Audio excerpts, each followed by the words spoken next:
do do do do do do do do do do do do do do do do. There we go. Hey everybody, this is James of Vant the Lost Soul. How are you doing today? Hope you're all having a good day so far. Let me just straighten myself out on this seat. There we go. Anyways, so let's get all the stuff out of the way now. So anyways, I have volumes 1 to 4 available on Amazon and Google Books. You can also go on my Ko-fi and buy the physical copies directly off me now. Just remember, those outside the UK, postage will be a lot more, so please keep that in mind when you make your purchase. I'd recommend getting the ebooks first, and then if you like it, then collect the books. The cheapest way I will do it is go for the mega bundle, which means you get a nice free limited run print that I still got stocks of yet. So please take advantage of that if you can, because once that print's gone, it is gone. And then I have to come up with another complimentary print for ongoing sales after that. So just letting you all know that. Also, guys, remember, if you do have Amazon Prime, you do have your 1 free sub a month. So please use that to support your favorite creators like myself. Also, 2 of my players, Julie and Nim from our 4-Leaf Clovers D&D group, which we'll be playing next week, and all that fun stuff. Just remember, just support your favorite creators, because every penny does count, especially more British creators now at the state we are in. What's the last thing? My brain's like, oh yes, the thank yous. Leah Meep and Silent Storm, thank you for the subs. Leah Meep has resubbed for 7 months now, and Silent Storm has resubbed for 2 months. So welcome to the T code. Anyways, and Benjamin 222801, thank you for the follow. And also we have a cause for celebration today. Yeah, I hit 200 subs on YouTube, which is absolutely amazing. Please keep your eyes out. There might be a little giveaway maybe to say thank you for all your support. So keep an eye on it. I will be doing maybe some special artwork for it. So, hey, yeah, I know, Darkbug. 200 subscribers on YouTube, which is absolutely freaking mental. Because one of my shorts almost went viral yesterday, and I just went, hold on, wait, I got 200 subs. Let me just double check it. I just have a really quick check. Yeah, 200 subscribers on the dot. So, but yeah, so Yeah, a bit more. Yeah, I think people just subscribe and unsubscribe. It happens like that sometimes. But yeah, it's a very joyous occasion actually. So. Please, yeah, it is weird, but today we are not doing that today because I already planned what we were doing. I'm doing a volume 1 revamp. We are actually finally going to do some more work on it because I kind of took a break from it to work on volume 5 a lot more. So yeah, so let's get on with the show. Yeah, so I have to admit, long set of ads. Sorry. I'm just sad face, but you know how to get rid of it. No, I'm joking. I wouldn't ask for subs like that. It's just like, you know how to delete ads? Subscribe with me. I'm joking. I'm not sponsored by them, I swear. But yeah, today we are working on more revamp. This is the last, the last double page. This is the double page I've done. This is actually going to be an extra chapter to the revamp because I am planning on adding extra chapters on there. Just to sort of bulk out the story a bit more. I wanted to add stuff that I couldn't add. So think of Revamp as like a HD remaster, but with extra content. So you'll get like stuff like that, which is absolutely awesome. So yes, so today we will be doing some Revamp because I thought it'd be nice to kind of jump between it. It's cool. It's fine. Don't worry, I'm not sponsored by Raid Shadow Legends. Do you imagine that? How do you get rid of these ads? Well, play Raid Shadow Legends and get these crappy summons which you had to pay out to win. Yeah, it is. Sadly, especially with UK's economy right now, it's like every penny counts. So, like every subscription, every donation on my Ko-fi, everything counts right now. Because to be honest, this is why I've actually made a roadmap of becoming a full-time streamer. But even when I do hit all the goals, I probably would wait a year or two to see if it stays like that, and then I'll be like, yeah, now we're going full-time if it stays like that and keeps growing. So That's like the thing. Like, if only a random millionaire comes by. I'm joking. I think that'd be every artist's dream. It's just like a random millionaire is like, hey, I believe in your project. Here's like a 3 mil or 5 mil, and be like, yes, thank you. I think that would be any artist who creates their own stories or writer's dream. Just like, so just like literally group funded you in one hit. But I do have plans for Revamp, by the way. Actually, talking about things like that. So with the Revamp, it is going to be free for those who already own Volume 1. So they'll be sent a PDF to say, look, yeah, blah, blah, blah. This is for you and you only. Go ahead. And then anyone who purchases Volume 1, they'll probably be sent an email with the, like I say, with the files. I have to find a way to make sure no one uploads it online.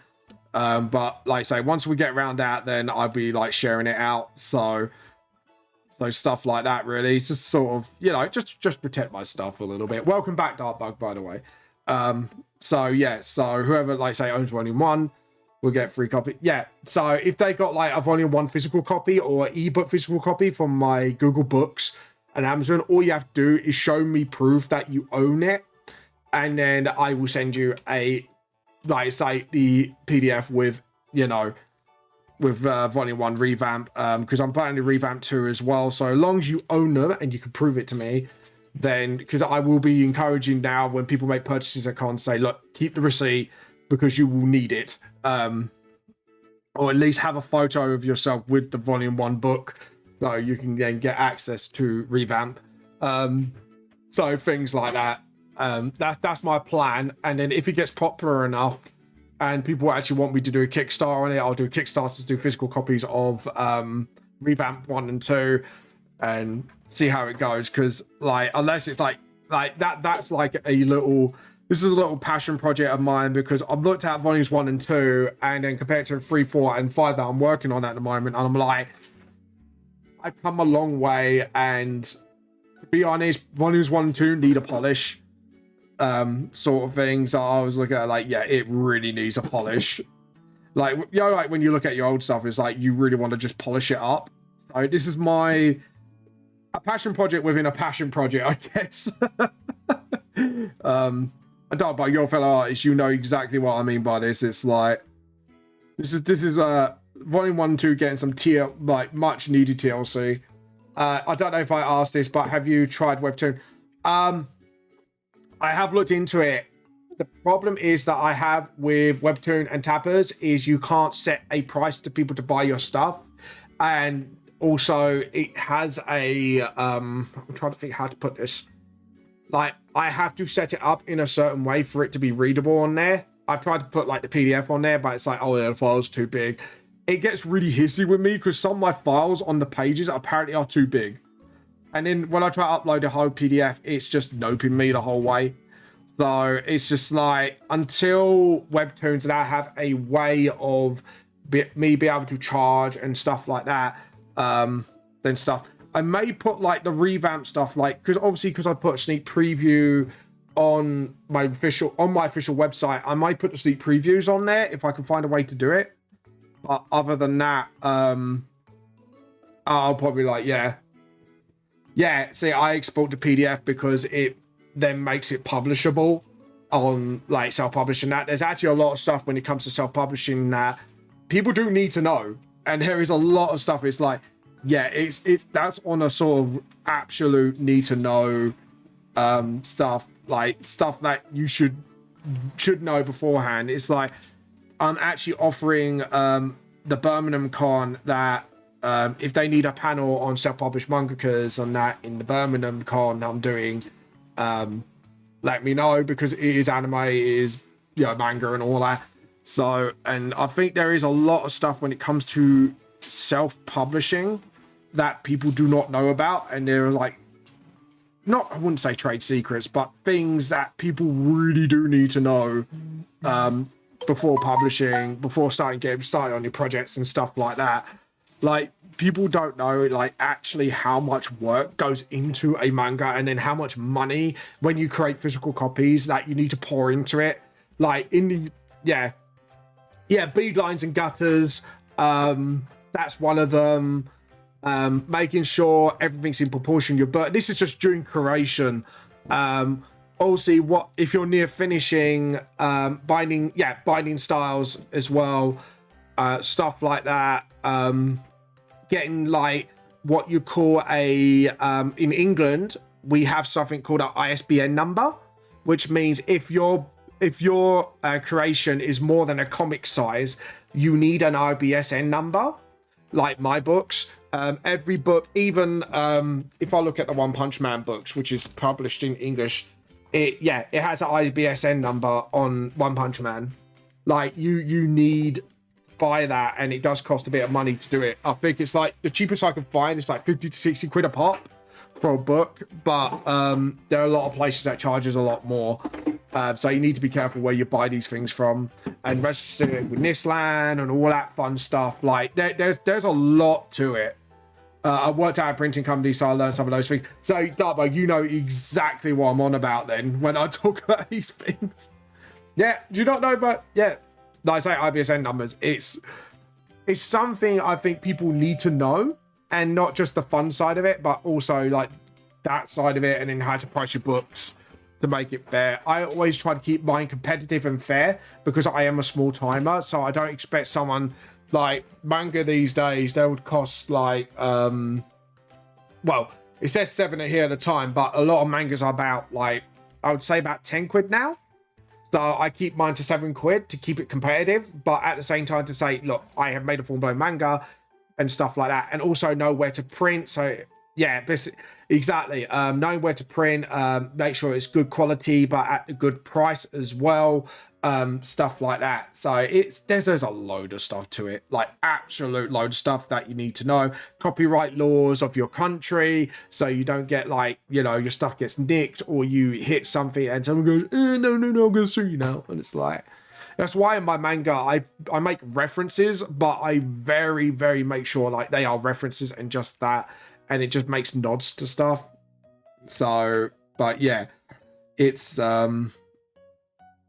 there's a lot. There's like shit tons to it, and it's just like, yeah, it's not just like say business, but like with me, like, to be honest, I think I'm at a stage where I need a manager now, like to help me with social medias and that, because of my dyslexia and my autism. It prevents me to understand stuff in a way that should be understood. I need someone to manage that side for me to help me grow a lot more better as well.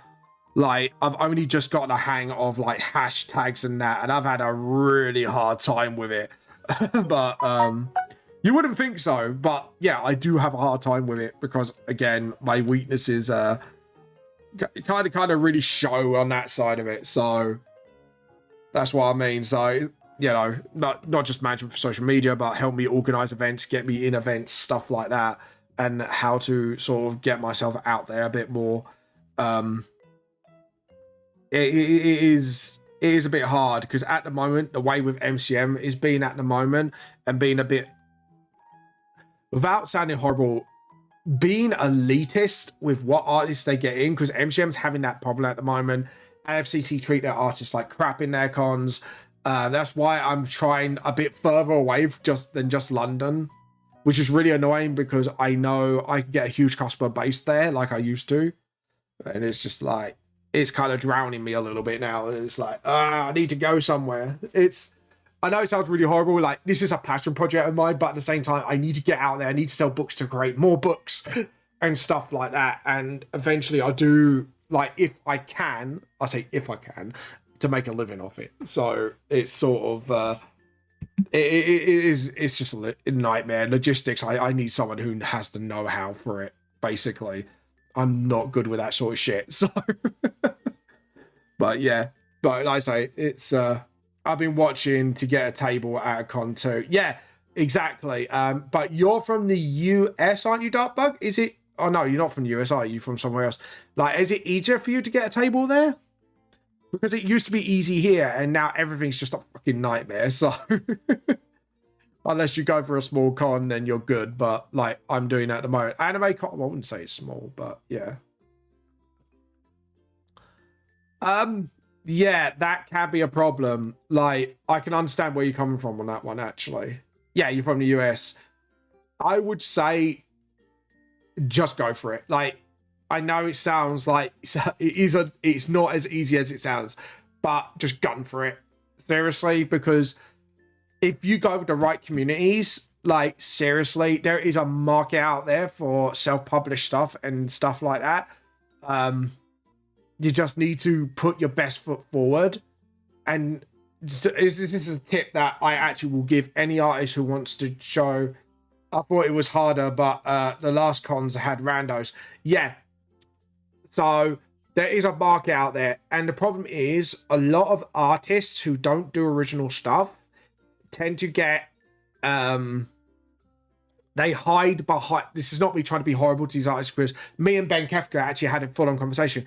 Is they kind of hide behind the fan art stuff to sell, which technically is actually illegal for several reasons, because obviously you're making money off another company, blah blah blah, logistics shit. Darkbug, you work at a bunch of company. I think you would know this sort of stuff. I would say you need to be confident and just get out there with your original stuff. Don't do any fan art, in my opinion, because all you're doing is then you're going to be relying on that fan art to make revenue instead of, you need to have confidence in your product. Like, I wouldn't, one or two things maybe, but I would say 100% just use your original stuff as the forefront. Like, I don't have any fan art when I sell stuff in my stores whatsoever. It's all VTLS. And I'm thinking of maybe doing a couple of Clover prints soon, because it is from the campaign. There's original characters in there. As long as I don't put anything Dungeons and Dragons, like Beholders or whatever in it, then I should be fine. But yeah, it's like, try and put your stuff in the front of center, because actually that might actually help you a lot more in general. So that, again, that is only my advice to people. And I guess that's why my growth is slow, because I don't do fan art as much. I do struggle in that front, but I think it's also my own fault as well, because I'm not good at marketing myself, or knowing how to market myself online makes things harder for me. So that's why when I say to people, like, please feel free to advertise my stuff. If you really want to build a fan base around my stuff, feel free to. But yeah, it's getting there. I'm getting there slowly. It's just trying to break that slow and try to go faster. But yeah, so when I take, like, if I got 200 subscribers, that's a huge win for me. If I get at every new sub that I get on Twitch is a win for me. So it is just all about the push, really. Yeah, that's all it is about. And if you want to tell your story, you need to tell it. Yeah, streaming has helped me. Yeah, exactly. And I think your stuff does have potential. Like I say, if you put original stuff out there, all you need to do is back it up with confidence. I do have a very aggressive sales stance, but I'm not like pointing a gun to someone's face. I mean, I get people to come over to my table, be really friendly, show them my books, and then give them a little while to read through, and then go, look, if you want to buy my books, this is this and this and this, and then hit them with the offers. 9 times out of 10, you're likely to get a sale. But don't be disheartened if you don't get sales on, like, the first day, because I remember my first con, I had basically nearly no sales, and then it was Saturday and Sunday at MCM when I got, like, hit like a train with sales. I think I must have sold like 30 volume ones, or I think over that, actually, like, by the end of it. And I've only came near to beating that record one other time. But I've always made my money back, because you kind of have to be aggressive, but also you got to try not to bully the sales out of other artists. Like, it's a hard balance to hit, but it's once you get the flow, you'll be good. But I would actually also say, if you've got an artist that is also struggling, just advertise them with them as well. Once they look at your stuff, if they're showing interest or not, just say, hey, look, I've got an artist next to me, he's really cool, check him out. So yeah, it also makes a good image for you as well. So it's not just community wise, it's why it's a good idea, but it's also good business sense. Always be honest with your audience. I know a lot of companies kind of hide behind things these days, but I'd say always be honest. It's helped me with my sales. So yeah, streaming has. But yeah, I noticed I spend more on the last day con. Yeah. So yeah, exactly. So like I say, if you need any advice, Starbucks, just let me know. Like I'll tell you what's worked for me so far. But yeah. But anyways, I better get on with the drawing. It's like this is actually a really interesting conversation. So I find this really engaging. Yeah, no, I shouldn't gatekeep. That's the truth. Amen to that. It's but it is. But like I say, but I will warn you, you are going to go up against fan art, and there will be times where you get really pissed off because it's like, how comes that person is making money off this and not have a license and that? I've had that one time. I had my mate who almost tried to like say stuff out loud. I said, mate, just ignore it and keep going. It is frustrating. It does anger me as well, but just keep it professional. And it took me a while to calm him the hell down. He was really angry.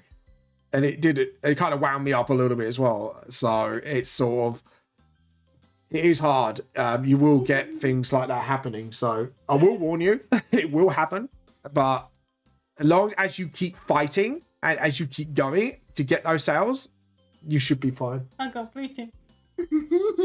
If they are pale, you should see a doctor. I'm bleeding. My wife's been dirty with eggs. I got some blue ink. We call blueberry. She has nice pair of pale eggs. Supposed to have nice chinks in them. I think she needs to see the doctor. Small pale eggs.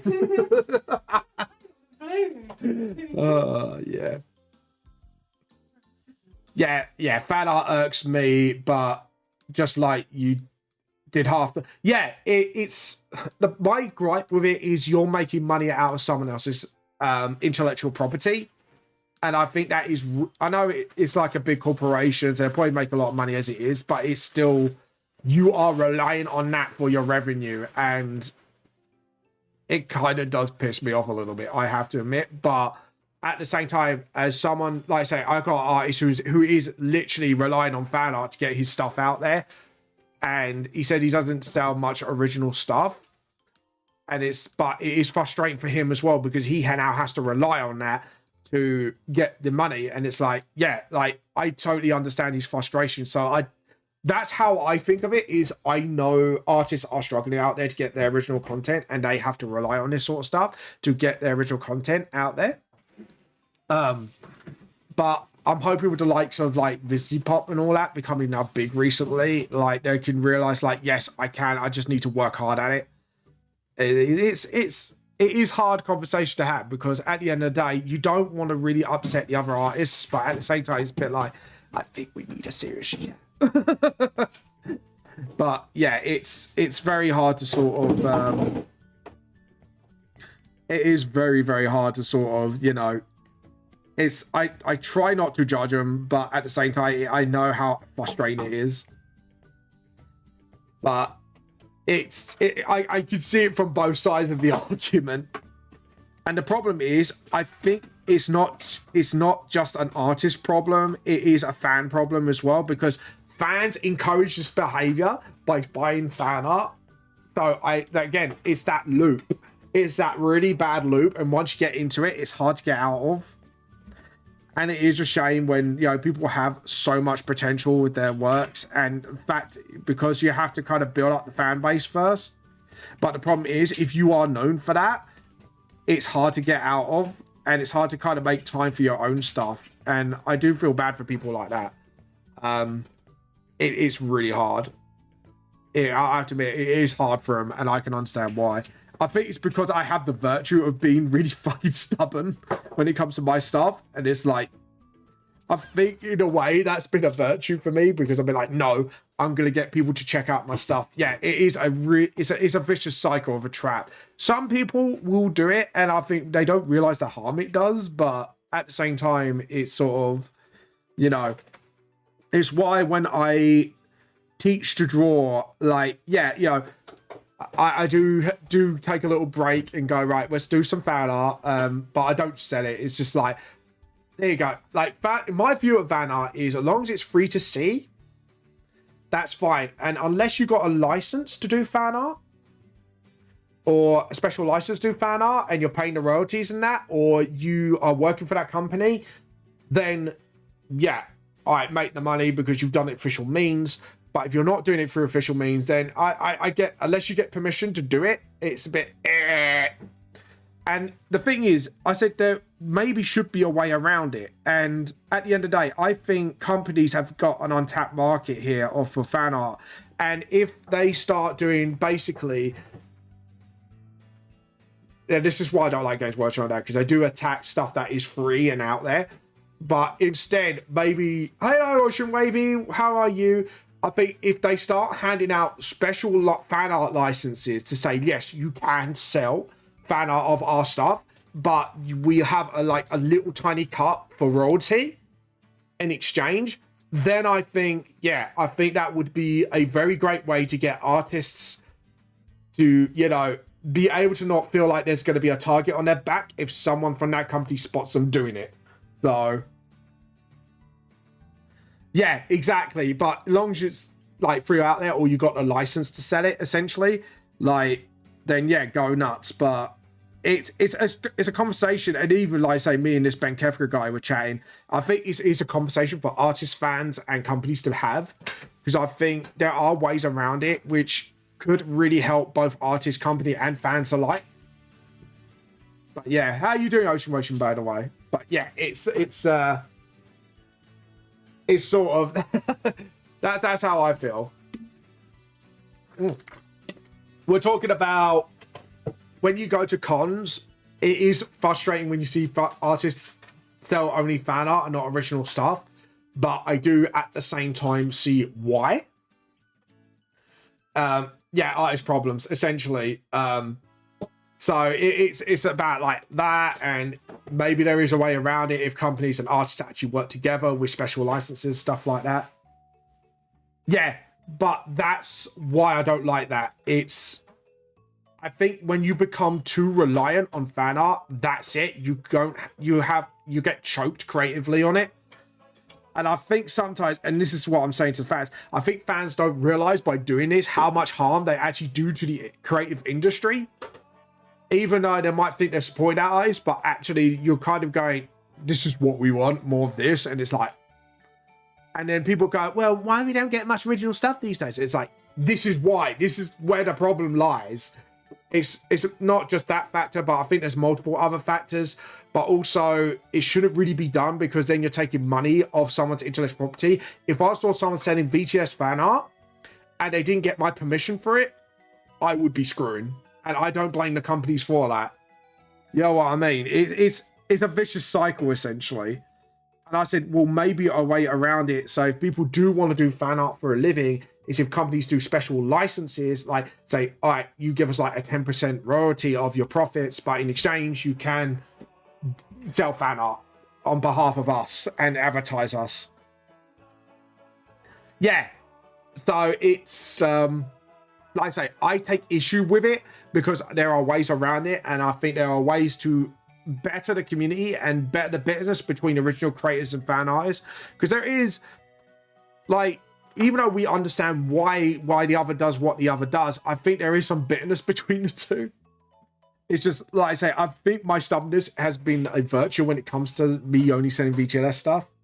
Well, they already have that in Japan. It's just different from IP license to make it more unspoken. Yeah, but if it's instead of a spoken rule, but have an actual agreement and laws around it and stuff like that, I think it would protect both companies and the artists if they actually work together and actually come up with an agreement.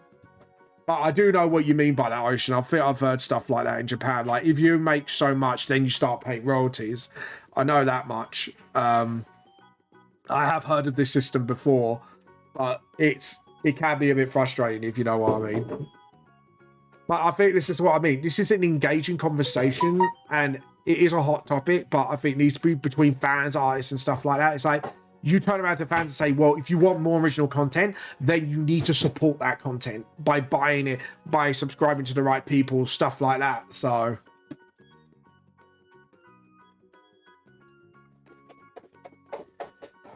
yeah, even so, Ocean, it's still a conversation, I believe, until I say between fans, artists, and companies, I think we all need to have. And it's just like that, guys, if you want this, you need to do this. And companies, if you want stuff to, you know, be advertised without the risks and all that, and you know, asking them to do fan art and then make a living off it, then there needs to be a lawful agreement and maybe have a little scheme to come up to help artists and companies alike. So but yeah, it's basically, it's a very complicated problem that I think needs to be spoken about instead of just ignoring it and keep letting it go on. Yeah, exactly. But yeah, but even though that's a Japan thing, it's like we're talking about more of a worldwide scale, because we know it's a problem in the UK, in the US, it's a problem everywhere. And I think that's what I mean. We need to work together instead of people just having that shield, having arguments and then lawsuits and all that shit. Like, there is a way around this, and you know,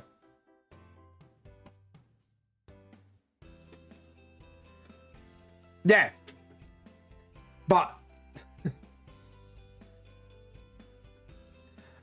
do you see what I'm saying, Ocean? This is a problem, and I think this is a problem we need international laws on.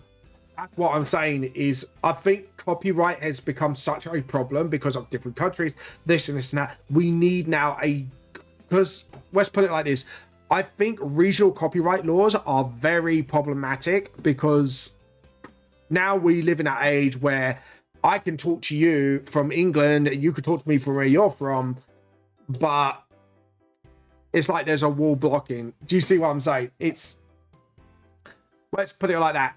That's where the problem lies, and I think that's where when communities need together to go, right, we need to do something about this on an international level to make sure both artists and companies are protected, have freedom of speech and have this and that, but without overstepping boundaries by stealing content, if you know what I mean. So we need that sort of protection. And I think the artist community and the creative community are very, very neglected in that respect. And it does open a plethora of problems.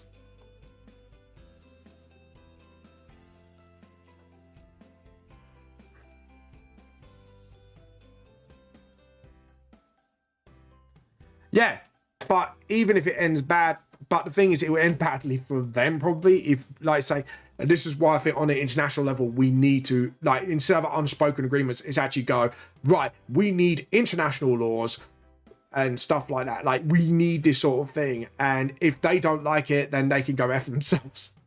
I'm not being funny, but we need to put everyone on an equal playing ground. And if they don't like it, then they can screw off. That's my attitude.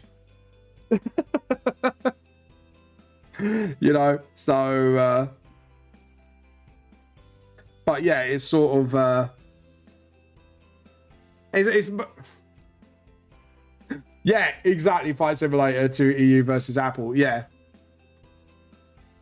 exactly. It's just, at the end of the day, like, if they want solution to problems, then there needs to be compromise. Whether they like it or not is another debate entirely.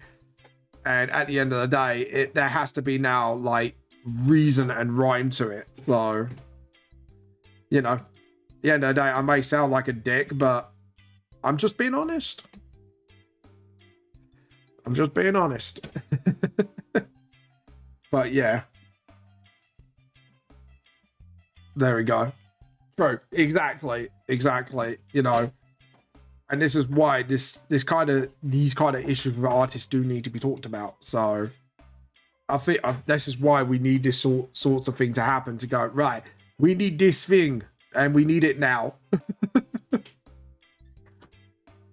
Yeah, Disney's responsible for making the copyright monster. Yeah, but YouTube haven't helped matters either. Yeah, the mouse should be a public domain. Yeah, that I do kind of agree, but to be honest, the thing with Disney, and this is something I'm going to be honest about, is Disney is still around, and I do understand it. Yeah, Disney's Civ Empire. When it comes to stuff like Disney, if the company's not around any longer, then yeah, I 100% agree. free domain straight off the bat, but they are still around. They're still making content, and even in English copyright law, basically for every volume of Vamp the Lost Soul I make, that renews that copyright, and I think that should be rightfully so. But if something's already free domain, say for example the children's nursery rhymes, I think Lord of the Rings to a certain extent, like with races and that, like, yeah, like, you know, JR Token is long dead, and that should be on free domain as well. And, you know, that's what I'm saying. So things like that, I would say, you know what I mean? It's sort of, you know, honestly, I think a nuclear winter would require to take out Disney. I can't see for Empire of Advance, but yeah. Yeah. Well, you never know. Like, at the end of the day, Ocean, like, I've seen big companies fall to absolute... I mean, look at... I think the British company, not HMV, there was called MVC, which was like a shop similar to HMV, which sells music, pop culture stuff. I mean, years ago, that was a behemoth of a company, and it went down like a sack of potatoes because of financial issues. So, you know, anything could happen. I mean, now, I think now more than ever, Disney will be now challenged, because you think about, like, you got Busy Pop now has made it big, and she didn't need a company to back her, and stuff like that. I think more independence will rise, and I think Disney will have a huge fight on their hands. And I think this is why the talks need to happen now, to prevent this sort of apocalypse to happen to anything. I think, to be honest, we now, as a planet, like copyright wise, and, you know, like, they need to adapt and evolve to let creators like us grow more than ever. Because I think if they don't take risks now, they are going to fall in the long run. And I think a lot of film companies and all that are playing it too safe these days. I think this is why also Shonen Jump has clocked to this, because I've noticed they've taken a hell of a lot more risks with genres of their books and that recently. Like, years ago, they would never take a risk on One Punch Man. And now, because it blew up, they went, hold on, this is a new thing and people are liking it, so blah, blah, blah.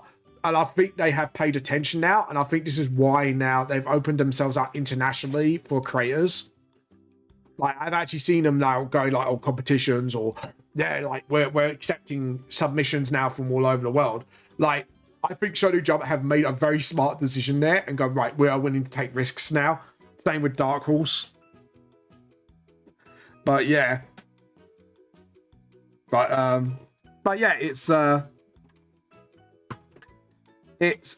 starting to show already. Like, no, we don't want to put it there. Right, sorry, hold on. And then just sort of... No, I don't want to put him there. I want to put him here, because I want this to actually stand out on the panel. I want to actually sort of, like, pop him out the panel a bit. But yeah, it's like I say, I think it's something that... This is why this discussion needs to happen, because I can see things falling out. I think the Japanese system have got a built-in protection risk. Manga is cheap, but also they got a high standard. So you got to be able to have a good enough, get the shot. But they have a system where they can take a risk. You're the one, and your one shot survives based on sales. Yeah. So, but the thing is, like, look at One Piece. That was just an online comic, and they didn't need one shot to get out there. So, yeah. No, that's cool, Dark Bugger. Like, if you want any advice from panels, let me know, because there's a lot of stuff I learned from Police 1 and 2, which I wish I knew now. So, but yeah. But yeah, it's sort of American system don't have a system for more of the Dark Ages. Well, I think more Western Europe in general have a pretty non-up-to-date system.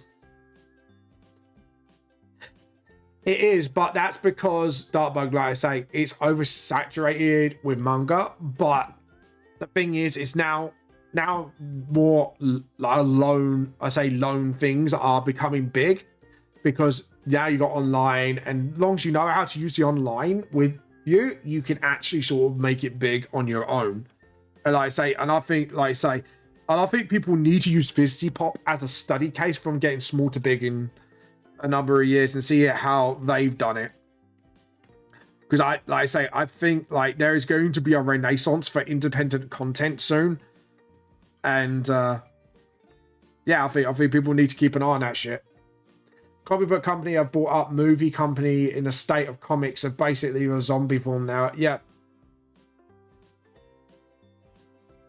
Yeah, but that's what I'm saying is because a lot more independent content is out there now and a lot more independent content is blown up. Twisted Dark is another one. I've seen them in UK cons and they blew up and they got their own publishing house because of it.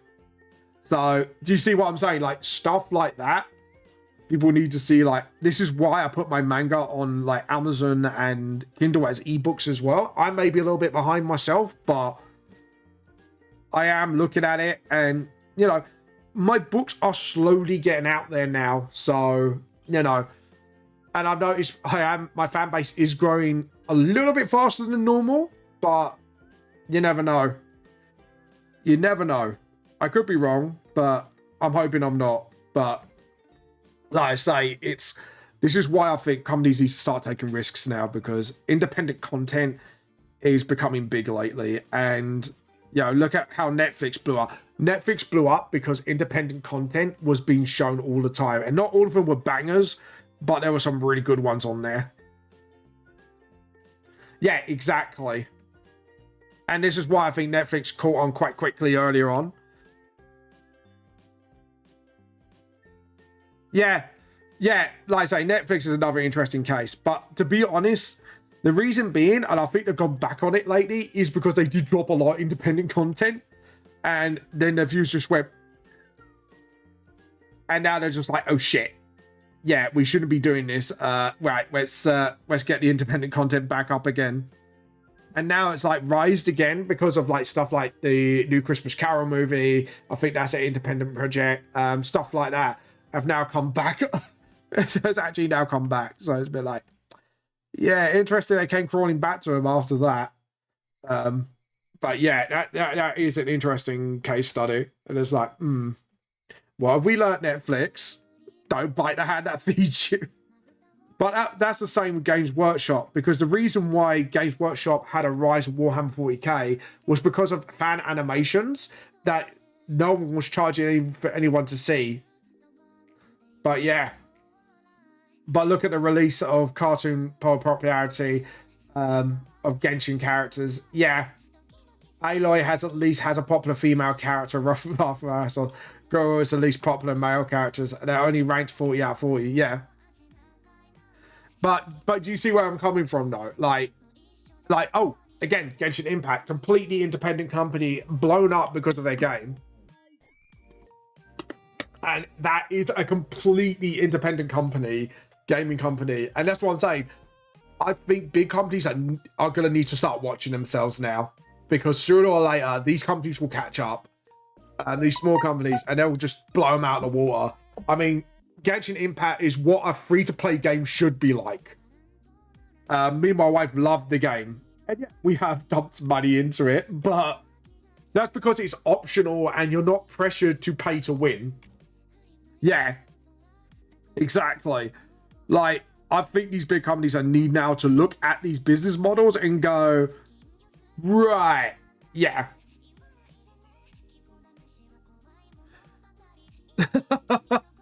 Of course you do, Ocean. Of course you do. It wouldn't be you, Ocean, without you doing the horny, are you? I think you need to go horny jail. What do you think, Rachel? Yeah. Ocean, he's got a mod to make his characters look thick. Yeah. It's just like, I think he needs to go in a horny jail. Sentence? 2 days in horny jail, punk. Like as soon as I was like, oh, yeah, can use a little accurate now, for fuck's sake. Oh, I know, because of the whole, because I played her side quest, because she used to be like a fat little kid, didn't she, or something? I think me and Rachel played that side quest recently. It's like a moon thing. We went, she used to roll down the hill as a child, like as a fat little child, just roll down the hill because it was fun. And it's like, your cheeks go really red. I found that quite cute and funny, actually. She was just like, shut up!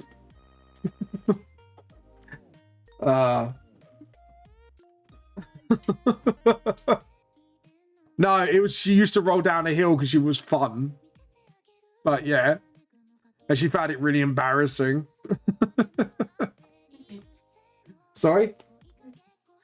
The girl with the horns from Leeway did a side quest with her. It's just like the bird went, oh yeah, I remember as a child she used to be like really pudgy and she rolled down a hill. She like rode down hills. And it's just like, shut up, I don't want anyone to know about it. She ran off in embarrassment.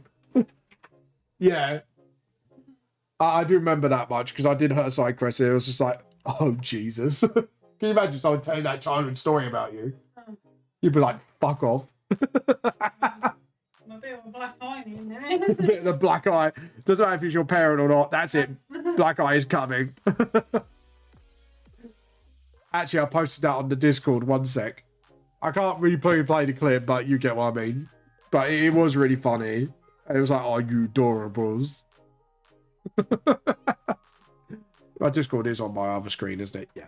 Cool. Just want to make sure. But yeah, it was just funny. To be honest, like I feel. Oh, sorry. Talking about stuff like that, I don't know why this reminded me. Me and my wife have watched all season 2 of Borderlands. Oh my god, it's fucking amazing. But there we go. Actually, we need the arm sort of. I don't know, like maybe a little bit like so. It's like pointing the sword. Yeah. And then we have like the cannons firing in the background with the ships. Yeah. Have you not seen Alice in Borderlands? Oh my god, it's a Netflix show and it's just so good. So fucking good. Like everyone thinks, oh yeah, Squid Game is great at that, but nah. Alice in Borderlands blow it out of the water. They're not just because of the violence and what happens in it, it's also the story, the character development in it. Like, it's just so fucking good. And the ending was really good. But I do have a theory about it. So if you watch it all, we may be able to talk about that theory someday. But there is a theory behind it all. Because, like, my brain clocked on as soon as the last scene happened. I was like, Rachel, I think I have a theory. Like, but yeah. But it's so good. It's a live action show, but it is based on a manga. Have you not? Oh, right. Go when you get time, go on Netflix, watch Alice in Borderlands. It is such a good fucking show. It's Japanese, I believe, but it is based on a manga. It's fairly dubbed and it's good. Yeah, it is dubbed. And it's actually really well dubbed for... Sorry? I only think it was going to be good. Well, a lot better than Heist. Yeah. Let's just say, compared to most dubbings that I've seen, it wasn't too badly done. And it wasn't too off. It wasn't like in Heist, you could really tell the dubbing. They like in Alice in Borderlands, at least they actually tried to match the mouth movements. You know, there's only like a couple of putting moments, so you know. But yeah, seriously, guys, go and watch that show. It's fucking brilliant. But yeah, it's sort of. I posted it in games. Let's have a look.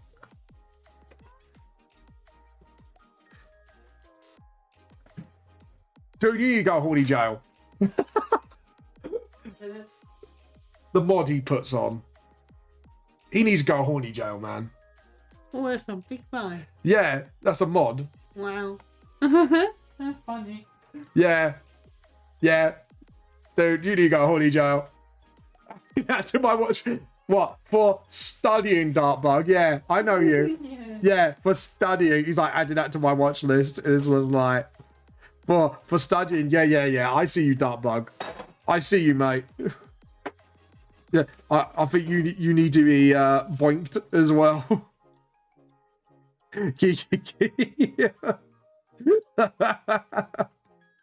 Just like I just love Darkbug just said that just very like non-sussy broken pro.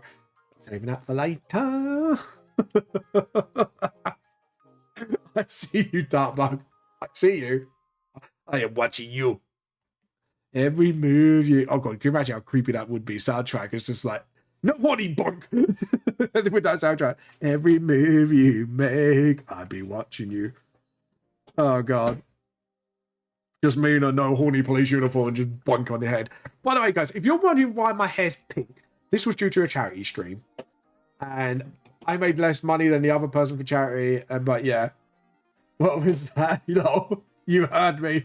No horny boink.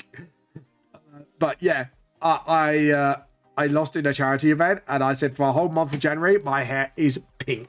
So even my DM avatar's got like a little pink beard, like Billy Connolly, if anyone knows the comedian. Don't win a little, win a lotto. If anyone remembers that. But I think you're all Americans, aren't you? I don't think you've heard of Billy Connolly. He's a comedian in the UK. And he does actually swear a lot. Actually, he's got a really foul mouth, but he's brilliant. He's funny. But yeah, you haven't heard of Billy Connolly. Go check him out. He's actually quite funny. Someone who sadly is passing away because of dementia. Also check out Bill Bailey. If you like your British comedy, check them out. They're really good. They're comedians, so they're really, really funny. So yeah, if you've got that same sort of British sense of humor, I think you'll love it. But yeah, it's he's like one of my favorite comedians, and sadly he was diagnosed, I think, with dementia recently. So it's like, oh no. Rachel got me tickets to see him, so at least I got to see him beforehand, so that was good. Yeah. Yeah. So yeah. I should turn that hand around, shouldn't I? Those knuckles don't make sense, because if he's pointing the sword towards... Yeah, because he's kind of tilting his hand towards the camera, which should...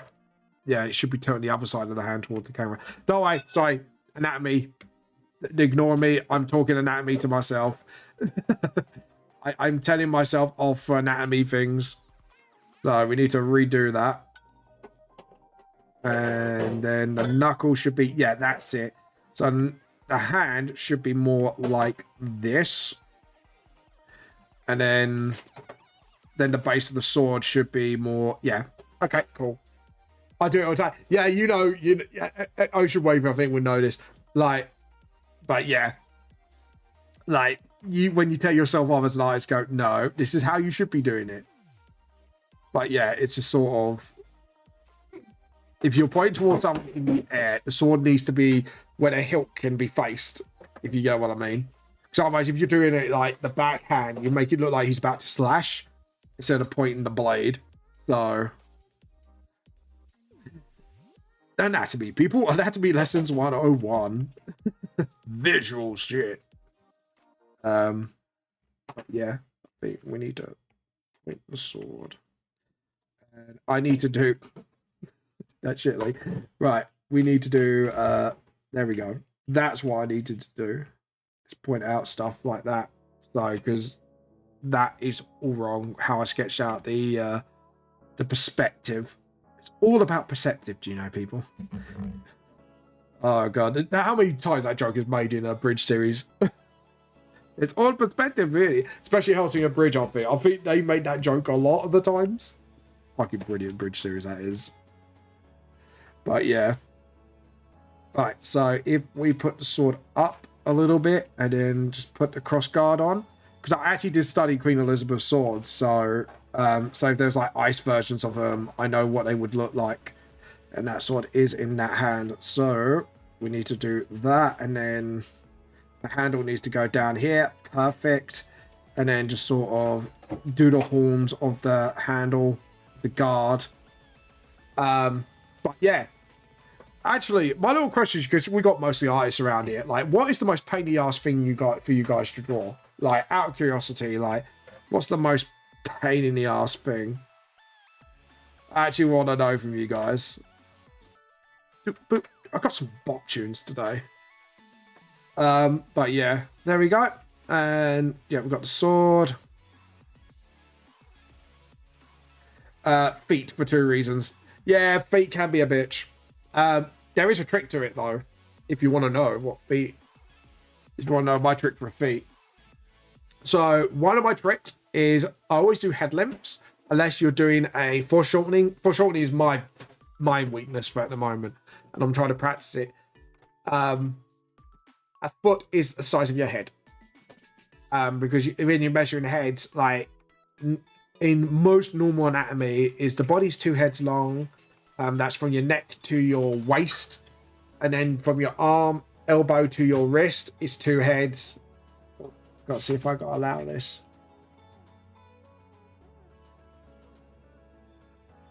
They're hard to draw to if you're good at it. People. Oh, I know. Like, there's a scene, I think in the book, where I've drawn like Myra bare feet because she's in her PJs. It's just like, I think someone went, "Do you have foot fetish?" She's like, "No, it's because when you wear PJs, normally you're barefooted unless you're wearing slippers." So yeah. So I feel you. I feel you, dude. I feel you. I feel your pain when someone asks those questions. Like, no, I am drawing this because of blah blah blah. And it's like, calm the hell down. Blink. No horny.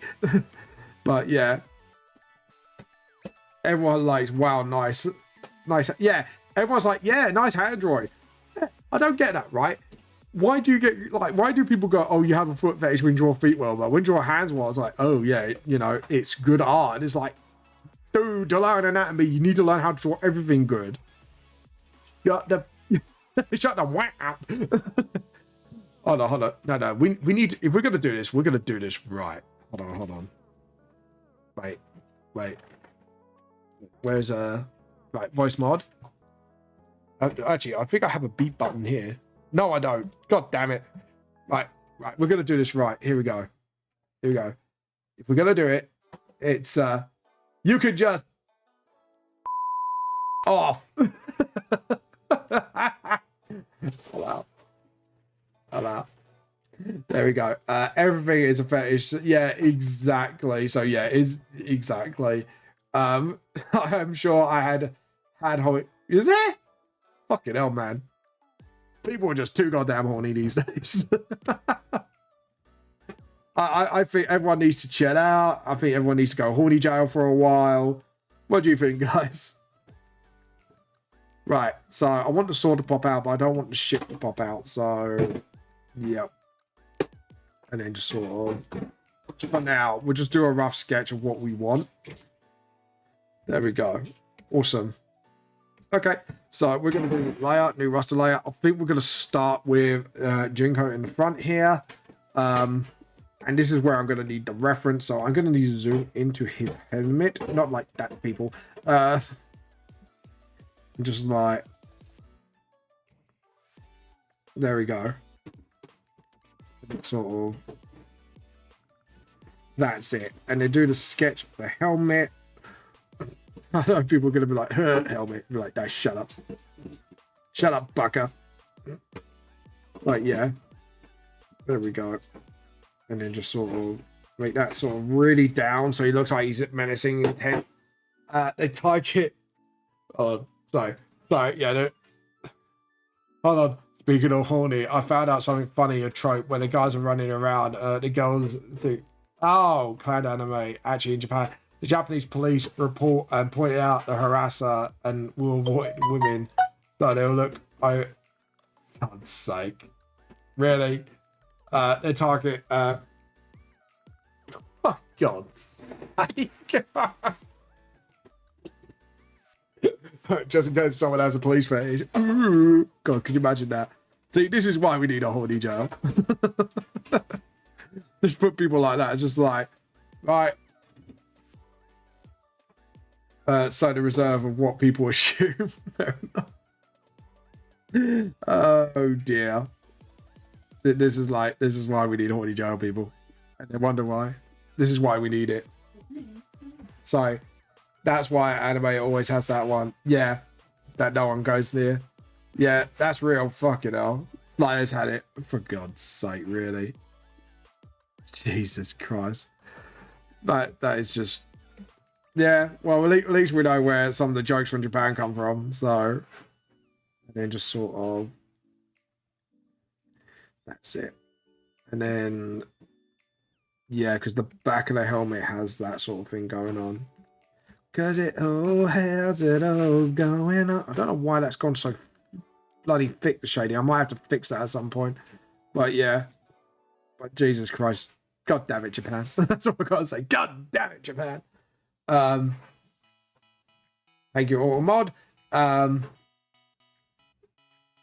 Yeah, so in Japan, who get pervs like cowards, if a girl is too aggressive looking, they'll go after you. Go the other way. Run, bitch! Run! Oh, God. Can you imagine? Okay, so we need to sort of get that sort of poppadom... not poppadom, poop. Can't even say the word.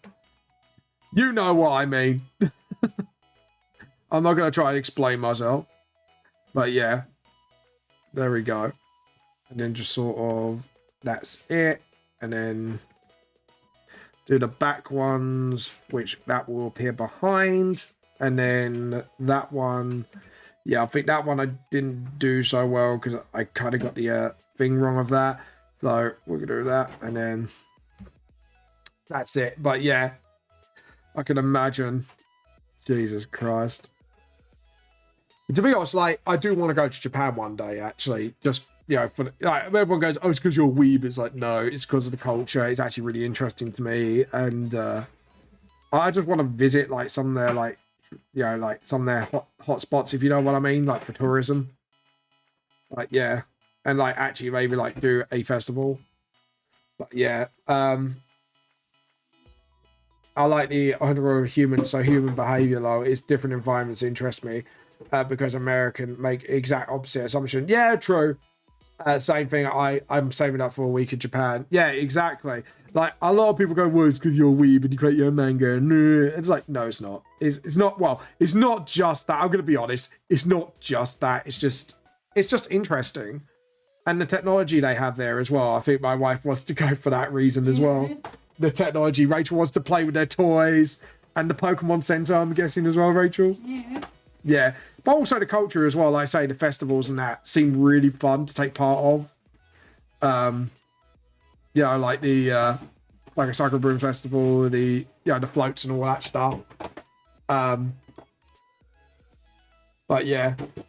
I meant in a safe, clean country. Yeah, it is. Japan's very safe and clean. I will get that. You won't get shot like in the States. I want to see the temples. Yeah, the temples I want to see. Because of my trying food phobia, I want to try the food, but it's just my brain lets me do it. I know it sounds really like people go, well, that's cheap. It's like, no, I do have one, and there is a reason behind it, sadly. But yeah, overall, like I really do want to like at least try some of it. I think the fish stuff I definitely won't like. So I've never been a big fan of fish fingers, which is really weird. But yeah, like I because the only reason I definitely know, like, because I knew I didn't like fish before and I've tried fish once. Like I went to thinking it was a chicken goujon to a wedding, and it turned out to be a salmon goujon, and oh my god, that made me feel sick. I really didn't like it. I was like, I've been tricked. But anyways, got to go. Oh, that's fair enough, man. You have a good shift. Have a good shift. I hope you had a good time. And hopefully we'll see more of you soon. Soon, Darkbug. It was thank you for the really interesting like art and fan art and all that conversation. That was a super engaging conversation and I loved it. I do love conversations like that because I think it's just nice, honest conversations. You know, it's no arguments. It's just like, yeah, we're just having a good conversation and a good debate, and I do like that sort of thing. Where it's friendly, if you know what I mean. When it's friendly, but not when someone goes, and it's just like, nope. All right, nope, I'm out. But yeah, like I say, I really want to go to Japan one day and just try out all sorts of stuff. Not food wise, I mean, but just like culturally. And Rachel gets to play with gadgets, and we get to go to the Pokemon Center. That would be, I think, the two big things for us, wouldn't it? The tech and the Pokemon Center. Do you know what I would like to visit? Apparently, there's a museum for Studio Ghibli. Yeah, there's apparently a museum dedicated because they're like the Disney of the Japan world. So I definitely would like to visit that.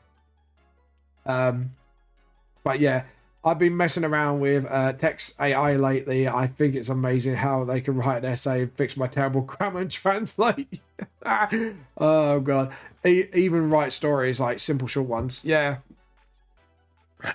See, I do have a bit of a take on art and like creative AIs in general. I think they're great for case studies and to help you improve your writing, but I don't think they should be used like for financial gain, because it's, at the end of the day, it's, I think it's a bit naughty, and I think they do steal people's art styles. It's a bit like, but I think they are great for study. I think they're great. They have a great potential as a tool for artists for studies and stuff like that.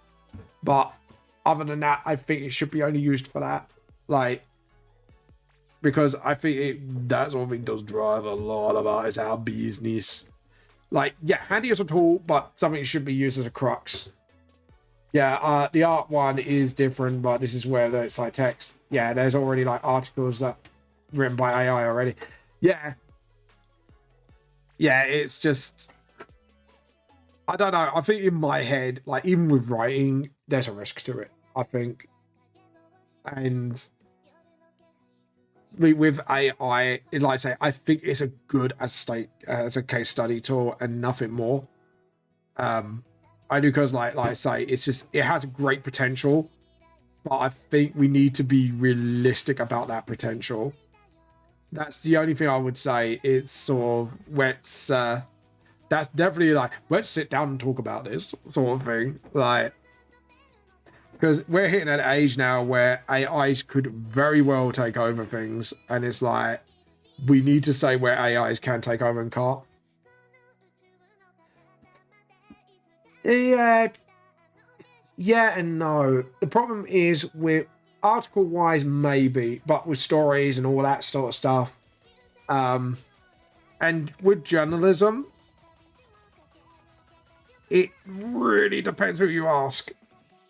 Because the problem is yeah, a lot of it can be, but there are some genuine good ones out there, and those are the people you really can't replace. It's hard to explain. It's just like there are some types of people that are really irreplaceable. Yeah. But like I say, I think there needs to be a sort of a level of stuff, you know. Plus, it depends where the AI gets its information from, which is still a thing at the moment. Yeah. Stuff that's more robotics. Yeah. It's like I say, it's sort of, I think like that the talks about AI need to be done sooner or later, in my mind, because I think if we're not careful, we are going to sink into a trap, and it's not going to be a trap that anyone's going to get out of. And it could be like, I wouldn't say the death of creative industry, but it be like an era where companies will take full advantage of it, and they won't, like, you know, give people their credit due. That's the thing. It's sort of, I don't know, like AI is very, unless it becomes sentient, then it's like, I don't think we should be using this for financial gain. For my opinion, free stuff maybe, and stuff that helps as a case study, I think would be definitely good. But it's just, I don't know. Like I say, I do have a hot take, because I know AI art and AI this is popular right now. Maybe for the memes as well, but like I say, it's just, I don't know. I just think there's a lot to talk about when it comes to AI. Yeah, I mean AI is already developed for financial gain through, like, I know Amazon is tracking your tastes. Yeah, but that's just research. Like I say, stuff for like research and that I'd be like, yeah, fair enough, because, you know, research reasons. But it's just there's other things to it as well that I think we need to be careful. Like I say, creative industry wise, especially. because we don't want them to replace an asset that will be irreplaceable soon enough. So well, it's already irreplaceable as it is. Like sometimes some things just need the human touch, and like with art and creation and what you're doing, right? I think it's like that is where we need the human touch the most. I think the issue with E-manga is no one reads anymore, and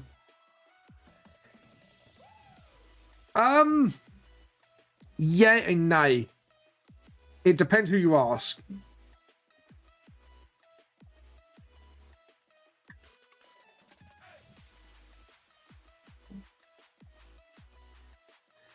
Yeah, not that long. No, that's fair enough. Like I say, I think like I say, when it comes to AI artistically, it should be used for case study and maybe for the fun, but as long as it's not taken further than that, that's fine. What I mean by AI by financial gain, I mean artistically speaking. Like, AI to research and stuff is fair enough, but because at the end of the day, it does provide accurate data. So, and that's fair enough. But at the end of the day, it's just sort of, there we go. I was messing with a friend since she revealed that she wrote Sasuke and her fanfic at age 50. She likes the Hobbit, but I told her AI can write a love story between Sam. No, Ocean, don't ruin Lord of the Rings. No, don't do that. Don't ruin Sam and Frodo for us. Yes, Rachel's smiling. She's like, no, don't.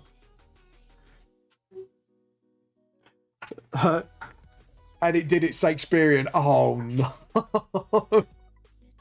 No. Ocean, why? Just no. Just no. Just no, Ocean. You need to go to horny jail, man. You definitely need to go to horny jail. Oh dear. Why did you ruin Lord of the Rings? Why? Right. Anyways, the body armor. We need to study that. Oh god, I did too much detail on this. Why did I do this? Alright, and then we need the and then let's see. And we need the bottom plate armor. There we go. And then we need to make sure we know where the hair goes as well. There we go. She was like, the Hobbit is scared. And then I was like, ChatGPT writes Sam and Frodo epic love story. No, just no. Just no. Oh god. I can smell a strong smell of cleaning stuff right now. I can smell it, it's quite strong. What are you using? Elbow grease? No. Polish. Polish. It smells like a swimming pool in here. Oh, I know why. Why? I got a melting move on the silicone and the washing. Oh, okay. Fair enough. Telling you that stuff first, see that. I don't know. Ocean wants to post the love story on... Where are you going to post it? Discord? It's not lewd, is it? If it's lewd, I'm not reading it out loud. Oh, God. Why internet? Why you be so horny? I like that. It's just like, why internet? Just why be so horny? Alright, good. Yeah, it's good. Alright, go on, show it. I'm... Oh, God, I'm going to regret this. This is like 100%. I'm going to regret reading this 100%. This is going to completely ruin Lord of the Rings for me. But, yeah. Oh, dear. Oh. Why do I allow you guys? Go on. Okay. Go on, post it. Where are you going to post it, by the way? Is it going to be DM or... Oh dear. I am not looking forward to this.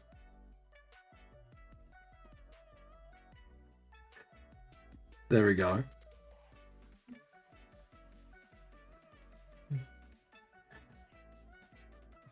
Yeah, I'm just shaking my head right now. I'm just like, you know what? I'm not mad. I'm just disappointed in you. Posted it in comment. That's like a parent just like, I'm disappointed in my teacup. Was rude. There's a time in Middle Earth when Samwise Gamgee and Frodo Baggins were inseparable. Together they endured the entire quest of Strider Rung Ring and the sub-quest of the Battle of the Five Armies. Oh yeah. No, that was in... Oh, no. The Battle of the Five Armies happened during The Hobbit. I call that bullshit out. Ain't canon. Right? As they returned to the Shire and resumed their normal routine, Sam noticed a shift in his emotions towards Frodo. Although always been quite attached to his friend, he was now considering him in a new light. Oh no! Sam was the first to be conflicted wherever it was no add of his sentiments. After all, he always had considered himself a lowly hobbit destined for nothing more than a quiet existence in the Shire. He saw Frodo withdraw and became agitated by the memories of their adventure. He realized he could no longer keep his emotions bottled up. Sam mustered up his bravery one night. As Frodo sat beside the fire, Frodo in Frodo's homely hobbit hole, he firmly grasped Frodo's hand in his own. Why? Sam continued, his heart racing. Frodo, there's something I need to tell you. I adore you, and unfortunately I can't help but feel it. Even though I know it's not appropriate. Sincerely, I adore you. Oh no, Mr. Frodo. This has broken me. The emotional revelation from Sam has brought tears to Frodo's eyes. Although he always had a hunch that Sam had affections for him, he never risked his heart the possibility that Sam felt the same way. Frodo exclaimed, "Oh, Sam." He poured from Sam's into a warm embrace. Equally, I much adore you. I've always liked you. I was always too nervous to tell you, but I really appreciate you having the guts to tell me. They kissed passionately, their emotions overflowing, happiness and joy afterwards. They promised each other undying support through thick and thin. Oh, well, bet they did.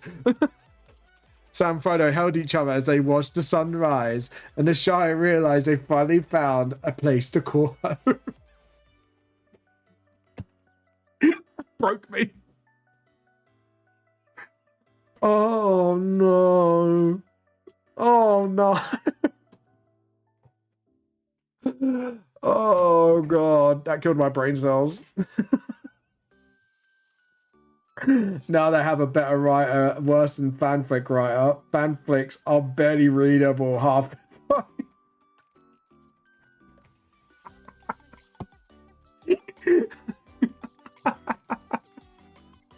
Oh no. Oh no. Just oh god.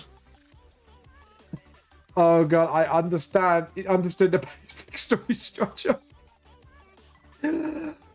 Oh. So, Rachel, after hearing that, how do you feel? She's just like, no. Just no. I agree 100%. It is just a no at this point. Oh god. That was that was I don't know what that was. Oh god. Oh dear. I'm a sure fan. I'm sure fangirls already paid Sam and Frodo. Yeah, many times, but I remember such flips. They also did look. Yeah. George tried to sue her to stop them. Oh god. I bet he did. I bet they did. The problem is with the internet, people. This is what happens. Could you imagine my manga's going to ever get big one day and I would have to tolerate this? Maybe my manga gets big, I should do a stream of just reading like non-horny fanfics.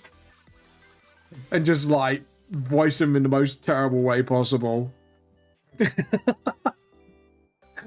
Oh god. I have to admit that fanfic did make me piss myself laughing a bit. Oh god. That was painful but funny. I don't know why, it's just funny, but yeah, it was painful at the same time. But like, oh god. Oh Jesus fucking Christ. That was yeah, I've seen some I've seen the same shit. A fanfic that was reading. My friend was fanfic reading. The first person narrative carried Dr. Oh god. I was like, no. Oh no. Yeah, that's a definite oh no moment. Oh no. Jesus. Welcome to I think at that point you just go, welcome to the Sonic fandom. It's not even just the film. It's just, that's just the Sonic fandom in general. The stuff I've heard from people is like, oh god. Why? Just why do you do this? Why do you torture and make our eyes bleed so? I was gonna say that's generally Sonic fandom in general. Like the stuff I've seen and heard from there is just like, god no. Yeah, we don't talk about that here. That's like 5th grade heresy. Like, we thought coffee was heresy. Well, you haven't read this. Essentially. But yeah. Yeah, that's even, oh god. Yeah, like, I haven't seen it, but I've heard about it, and it's just like, no. Nope. It's just big fat nopes. Just no. Just like Rogel Dawn, like, even Rogel Dawn's now just like, no. No. Oh dear. I think you're going to hear my wife just putting bleach into her ears in a minute. That was yeah, you can tell Rachel likes it so much she's going to pour bleach into her ears any moment now. Did you like the Frodo Sam fan flick? No. No. Just straight up, just no. Oh god. I think we should do a stream, Rachel, where we got the camera on us and we have a bucket next to us to see how many times we throw up from fan flicks like that. Might need more than one bucket. Might need more than a bucket. What, just like a whole sink? You get a whole kitchen sink full of sublet. Oh god. Jesus. To be honest, that is a funny idea for a stream. As much as they dread me, it'd just be funny. They actually made fun of that in the States where Lord of the Rings was on TV, I think. Oh, fair enough. There was a commercial where they had Sam Frodo, like, R&B song played, loving you is easy, boo. Difficult, yeah. Oh, God. But, yeah. Or just like, baby, just have that song like, da da da da da da. Just like, to be honest, that would be a good idea for a charity stream, actually. I might have to write that down. It's like a charity stream idea. Just me reading, or maybe just make a contest of VGLS fanfics. Like, here you go, read the content. Make a really bad VGLS fanfic. It has to make me laugh. I think the rule is it has to make me laugh and break. Like, and it's just like, no, just really badly written fanfics. It has to be like badly written. It has to make me laugh. And then we rate each one on score, and just the winner just gets bragging rights. I think that would make an absolute awesome charity stream. What? Hold on. Sorry, hold on. Give me a second. There we go. My screen went, it has an off timer. I might have to turn that off timer off. That'd be such a dangerous thing to ask for.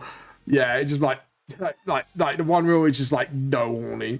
Just no horny whatsoever. But just gotta be bad and funny. Like, I'd be dreading it, but at least then it would get it out of the way for me to be like, right, I got it out of the way. I've had my badge of honor. There you go. That's when you know your franchise makes it. When you just get Rule 34 and just bad fan flicks. Just like, yeah. But yeah, that's when you know your franchise has made it. It's just like, oh dear, oh dear. Oh, JP, how you been doing? Welcome, welcome, welcome. I just realised because your text had the same colour, I didn't clock on it was you, JP. Sorry about that. Welcome to the stream. How you been? Yeah. I think we need to make this a charity stream. Just submit your worst fan flick. It's just like, the more donations we have, the more we read.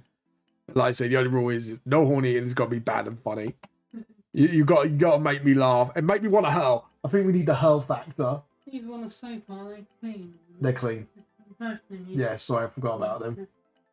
Like, my was just asking me because I did a derp. Okay. I derped. Again. I hope I derped. Again. You've been eating your honeycomb again, Rachel. No. I can tell it's on the sofa. No, she says lightly. Oh, you just moved it. Fair enough. My wife's a really bad liar, by the way. If you get my wife to lie, she starts laughing uncontrollably. Like, Rachel, are you a naughty little squiggle? No. No. Are you sure, Rachel? You sure you're not naughty squiggly squig? I'm coming. No coming. She pleads the Fifth Amendment. Oh God. That is funny. Okay, anyways, on with the manga. I've distracted myself with stupidity. But yeah. Right, so we need to have his hair like so, and just sort of sounds like a Pokeball there. It's like boom. I've been alright, nothing crazy on my end, having a tough time sorting out a player my D. Oh no. What's been going on, JP? Starting to hear, is it like a bad player, or is it just like rules difficult? Because sometimes the rules could be the problem and not the player. So you know, I'm sorry to hear about the D&D group, man. Like, no, honestly, like DM to DM, like how bad is it? Like, is it like player bad or rule bad, or it could be something else? Speed, it could be speed bad actually, because some rules do make things really slow. Like, I changed the exhaustion rule because it takes a long time to just keep looking it up. And like the exhaustion rules are quite complicated, so I kind of simplified it. Oh, dude, talk about D&D. Have you read the D&D 1 ruling for the new exhaustion rule? It's actually really good. And it actually can help like a lot of DMs to do things a lot faster. Right, we need to make those eyes bigger. Because I want to fish lens this panel. Yes, we got to fish lens it. Deal with it. And then just sort of... yeah. And then just like... no, I want aggressive, like mouth open, but... no, alright, cool. Sorry, my brain's just like, hold on a minute. Something ain't right here. Something ain't right here. Just saying something ain't right here. Right here, right now. Do, do, do, do, do. There we go. And then just like, yep, that's it. Because you want the mouth open, but you want to express the anger. Let the anger and the hate flow. Yes, yes. Give him a flat chin. There we go. Flat chin. Do, do, do, do, do, do, do. Bless you, Rachel. She snoozed. She snoozed. It's just a difference of expectations. I think he just had a different idea of what D&D, what fun D&D game. Oh, let me have a little guess. Did he watch Stranger Things? I'm assuming it's through this. Because sometimes, yeah, it's through Stranger Things and that people have very unrealistic expectations of D&D. And I have noticed this, or they look like too much of the memes. Like one of those two things. It's just like, wait, what the hell? Yeah. Hold on. Yep. There we go. And then just sort of...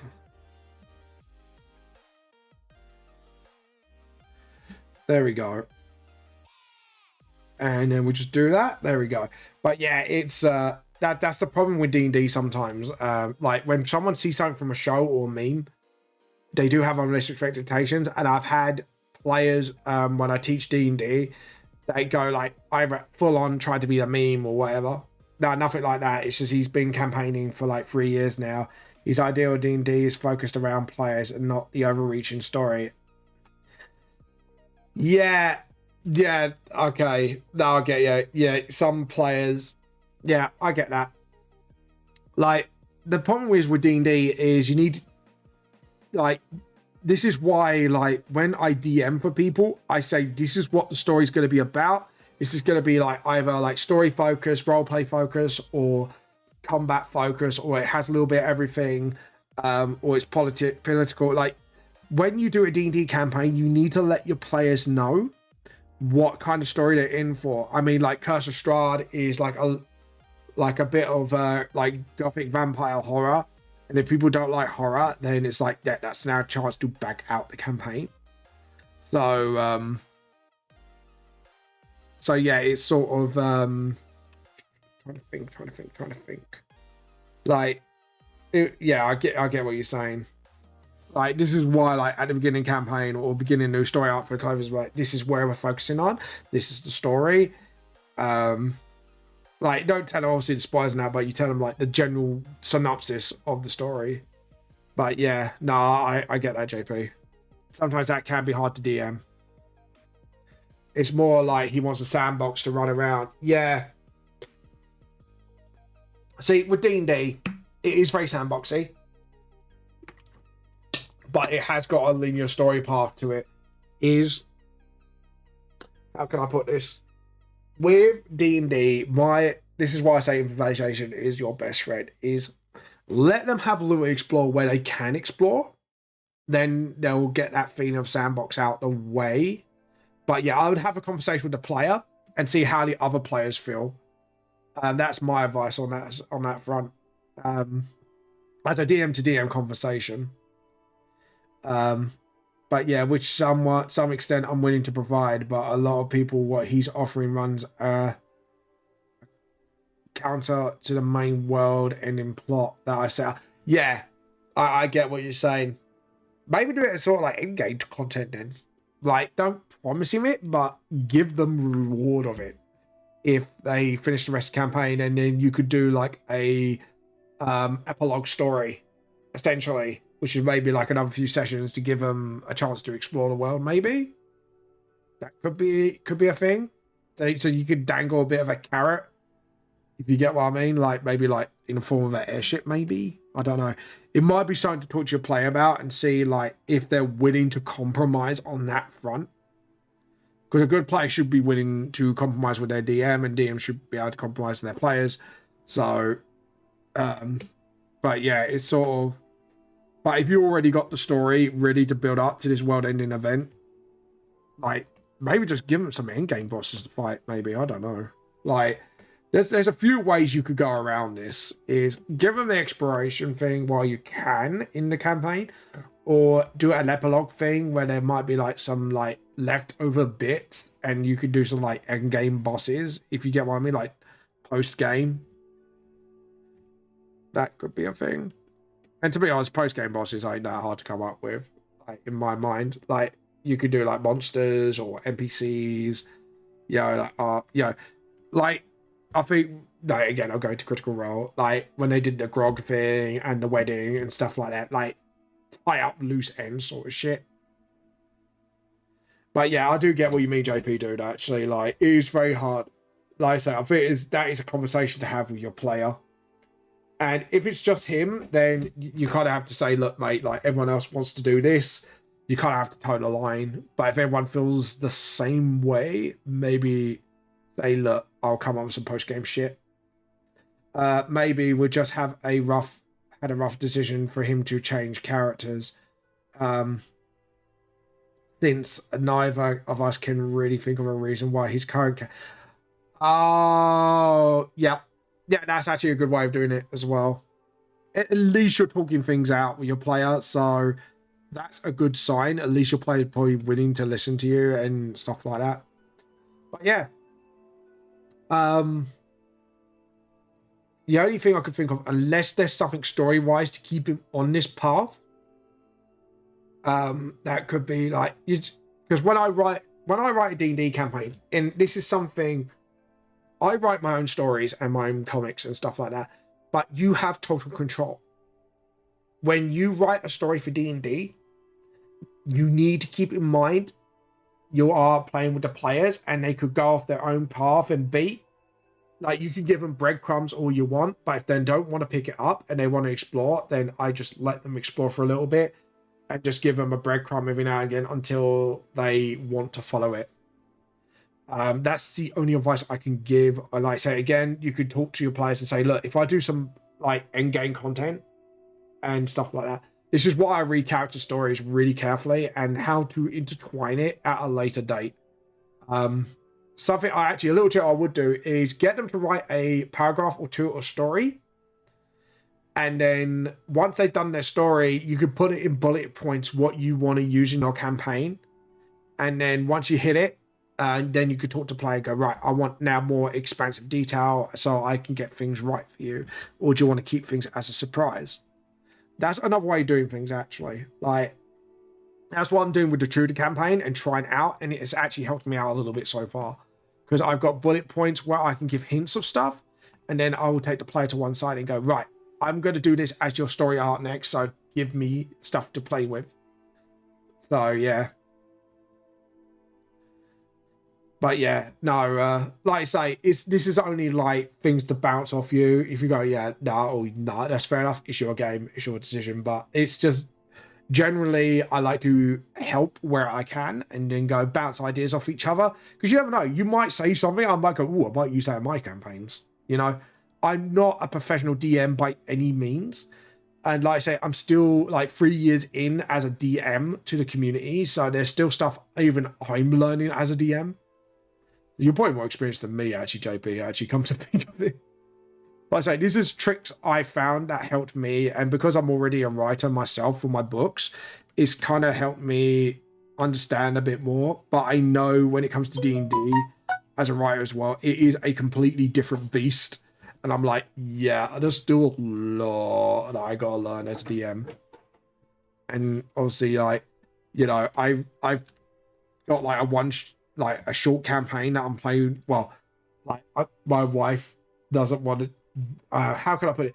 My wife wants to learn the mechanics one-on-one, so I'm playing a campaign with her, a short one at the moment. And at the moment, she's just stole everything. She's already gone off the beaten path, haven't you, love? Yeah. You're just robbing everyone of their shit, which is actually becoming quite funny. So,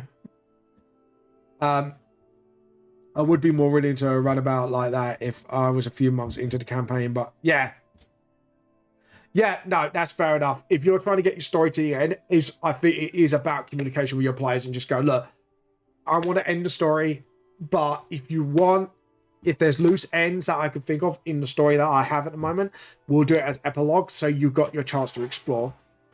I think that would be the good way. Yeah, I think for you that would be a good way. Take it or leave it, but that'd be probably my only possible solution for you. But yeah, that's the thing with D&D. Things can drag out a bit more. Yeah, exactly. It is a very complex task. This is why, like I say, I do listen to a lot of Critical Role stuff. It's just for me, as a DM,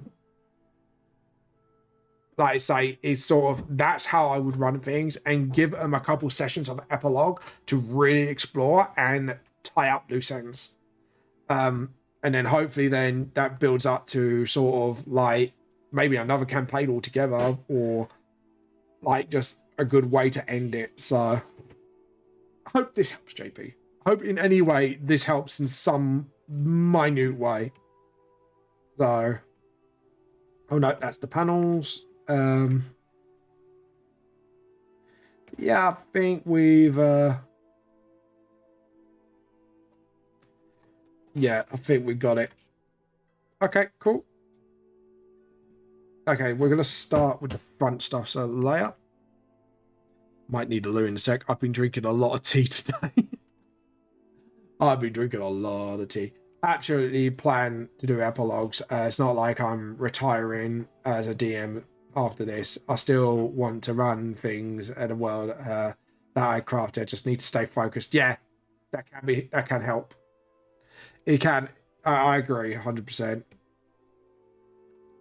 It's but like I say, it's one thing I've learned is don't pressure yourself to complete the story within the main story's campaign, because remember, you could do side things, you could do quick one shots as well when you want to take a break from like another campaign. You know, it doesn't need to be all wrapped up in a nice bow one hit.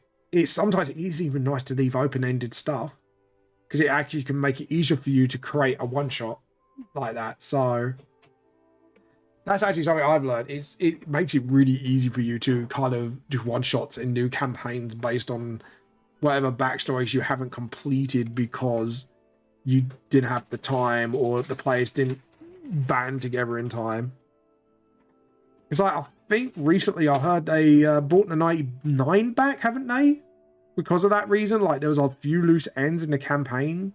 Because I'm only up to episode 80, I think 80, 81 in campaign 2.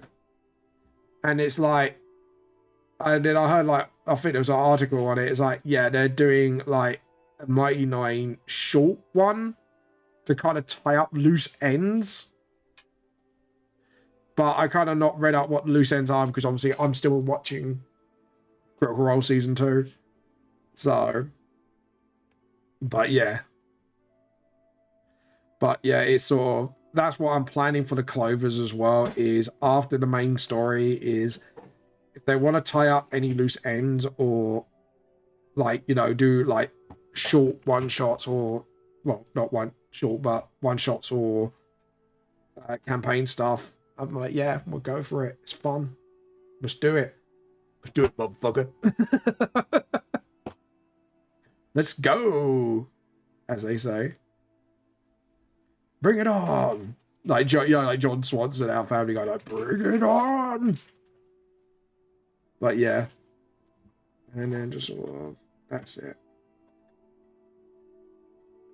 I'm trying to like do this whole thing now, just like trying to make sure I got every little detail on this. My dark shadow this bit. But yeah. But yeah, I've done way too much detail in Jinko's armor. I've just realized like his ice armor has way too much detail, and that's going to be a pain to do. Luckily, this is a short scene, so thank God for that. But at the same time, it's a bit like, yeah, I do love the detail on it. There we go, and sort of, yeah, and then poof, and then sort of match it all the way around his head. All the way around his head, all around the world in his head. Look, a lovely bunch of coconuts. Dilly dum diddy. I've gone mad, people. I've gone a little bit crazy. And you shut up, phone, because I know you are literally. I forgot to put this on silent. I apologize. But hold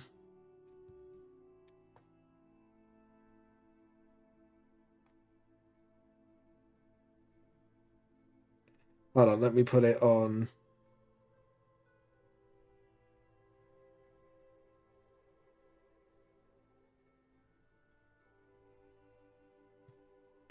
But anyways, sorry, I had to answer one of my players quickly. It's like, oh dear. Not the Clovers, just from a private game I'm doing, because I'm running a campaign based on my books, on my manga series world, but it's in the medieval ages. So it's just like when the Great Crusades are like sort of the last Great Crusade, and it's come to an end. So, well, not coming to an end. I would say like say the very last stretch of the Great Crusades. So, you know, which is going to be quite exciting because whatever they do might become canon if the story's good enough to my books. It's like, yeah, this could be canon. This could be potentially canon stuff. For God's sake, come on. There we go. Make a pointed nose. There we go. Thank you very much. Don't you hate it when things like that happen? Also, you know what? Ice armor is a bitch to do. It is a bitch. But why do I do it? Because I love doing it. Is that it? No, that's that. I want... That's that. Yeah, that's why I wanted to fade that so I can actually see what I'm doing. There we go. This is so calming. I like this music. There we go. And there's a one to do. The name of the ship was a belly of tea. Rachel loves that song, don't you? I love that song. It's a piratey song for you, isn't it? You do like pirates, actually, don't you? You like pirates a lot. Oh, yar. But yeah. Tell. Do you stream your games, JP? By the way, if you don't mind me asking, I might actually give your games a watch. Because sometimes I do like watching other DMs, and so I can get like, you know, extra sort of. I wouldn't say tips, but just see the way you DM might help me DM better. If you know what I mean. You know, I've seen people like partake in my games and that. Sometimes they'll be like, "Oh yeah, I want to see how you DM." It's like I'm only very new, so you know. I don't think I'm not like a great DM or anything, you know. Worker. There we go. And yeah, actually no, because it's very. And then do that. And then... Yeah, that's it. Cool. And then I need to do all the details here. So it's that, and then there we go. Awesome. That's what I wanted to do. And then well, that ain't right. Sorry. Edit, undo, edit, undo. I don't stream, unfortunately. At least one of my players feels a bit skeed about. Oh no, that's fair enough. No, because at the end of the day, everyone's got to feel comfortable. Yeah, that's fine, man. That's understandable. I get that. You got to be comfortable with being recorded at the end of the day, and if you're not, then there is no point in doing it. So I do understand that feeling. So yeah, trust me, I understand 100%. It's why I'm such blessed with good players for the 4 League Clovers. Actually, like I do feel a bit blessed that I've got really cool players that go, yeah, I don't mind like being on stream and stuff like that. Like, you know, and I'm glad the guys are enjoying the campaign I've set them so far, the multiverse campaign. And I hope, and honestly, I hope you guys do enjoy watching it today. But if you do have any feedback, let me know, and I'll see if I'll be like, yeah, that's reasonable, or maybe not, you know, because of reasons. But yeah, it's like I say to players, any feedback from me as a player is good feedback as a DM, because then I can actually improve my craft and make like more engaging stuff. It's like the chatspiration thing. I want to get you guys more involved. So I try to let you guys reward a chatspiration for one of my players. But yeah, it's sort of things like that. I'm trying to do little things to keep you guys engaged while we're playing. So like say, if you have any ideas, let me know. Seriously, I'm always very good at I just want to listen to players and my watchers I like get like a nice bit of feedback. Oh, sorry, stretching because my back's stiff right now. Right. Okay. And then just sort of that's it. Right. And I'm gonna do that because he is leaning forward a little bit. And then just sort of that's it. And we're going to keep that blank and sort of, and then same here. I'm gonna awesome because he has turned his head a little bit more widely. There we go. Undo. Want to just fill that area. Awesome. The snoot is filled. And I'm gonna do that. Right, guys, I'm going to be right back. I'm just going to go to the loo quickly because my bladder cannot wait. So I apologize. I'll be back in a second. Yeah.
Right. Oh, there we go. Right, I am back. There we go. I'm back, people. Sorry about that. I am back with a vengeance. Sorry about that, guys. I just really needed to go.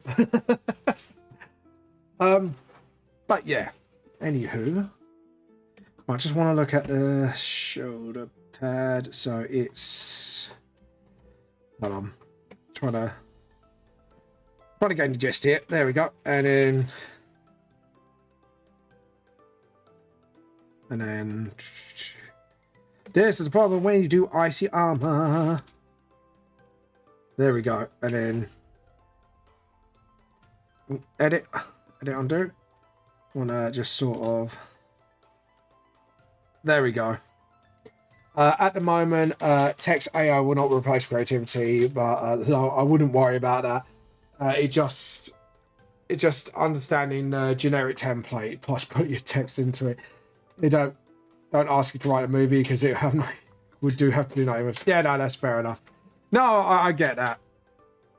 I just think, you know, I'm not worried it's going to replace me at this very moment, but it's just more of I think it might be a conversation that you need to be had right now before it goes any further, if you get what I'm saying. Just more peace of mind sake for everyone, I think. If we have things in place before they do kick off, if you know what I mean. But yeah, exactly before Skynet is made, essentially Skynet of story writing, the apocalypse for the artist community. There we go. Just need to get some water in my gullet. Right, so now we need to. Okay, so now we need to do this. Oh no, I forgot to put that back on. Our brain 100 times more complex, and they are the fastest. Like, yeah, true. Well, I don't know. It depends who you ask. I'm sorry, taking the piss out of myself there. It's like, depends on fastest thing. Well, it depends who you ask. I know. I kind of ripped into myself too quickly there, but you got it was there, and I was like, yeah, I couldn't help myself. It's like, come on, that was just like easy pickings there. Yeah, there's a gap in computer power needed. Again, depends who you ask. Oh god. Right. So right now we need the chest plate. We need the dimensions of that. So it's boom, boom, boom. Well, each person is a flop of power. That might be stupid, but they got a superpower in there. There's more connection. There's more connection to the brain and the stars of the Milky Way. Yeah, true. Maybe they don't use all that power. Like one power flop. Oh dear, what have we done? 2,000 trillion calculations per second. Fair enough. I know that's point scientific. It's just like, yeah, but it depends who you ask, brain power wise. But yeah, 2.1 teraflops. Yeah, that's probably like at a decent thinking brain, probably. Oh god. But yeah, calculations. Sorry, 2 trillion, and they're all wrong. Pretty much.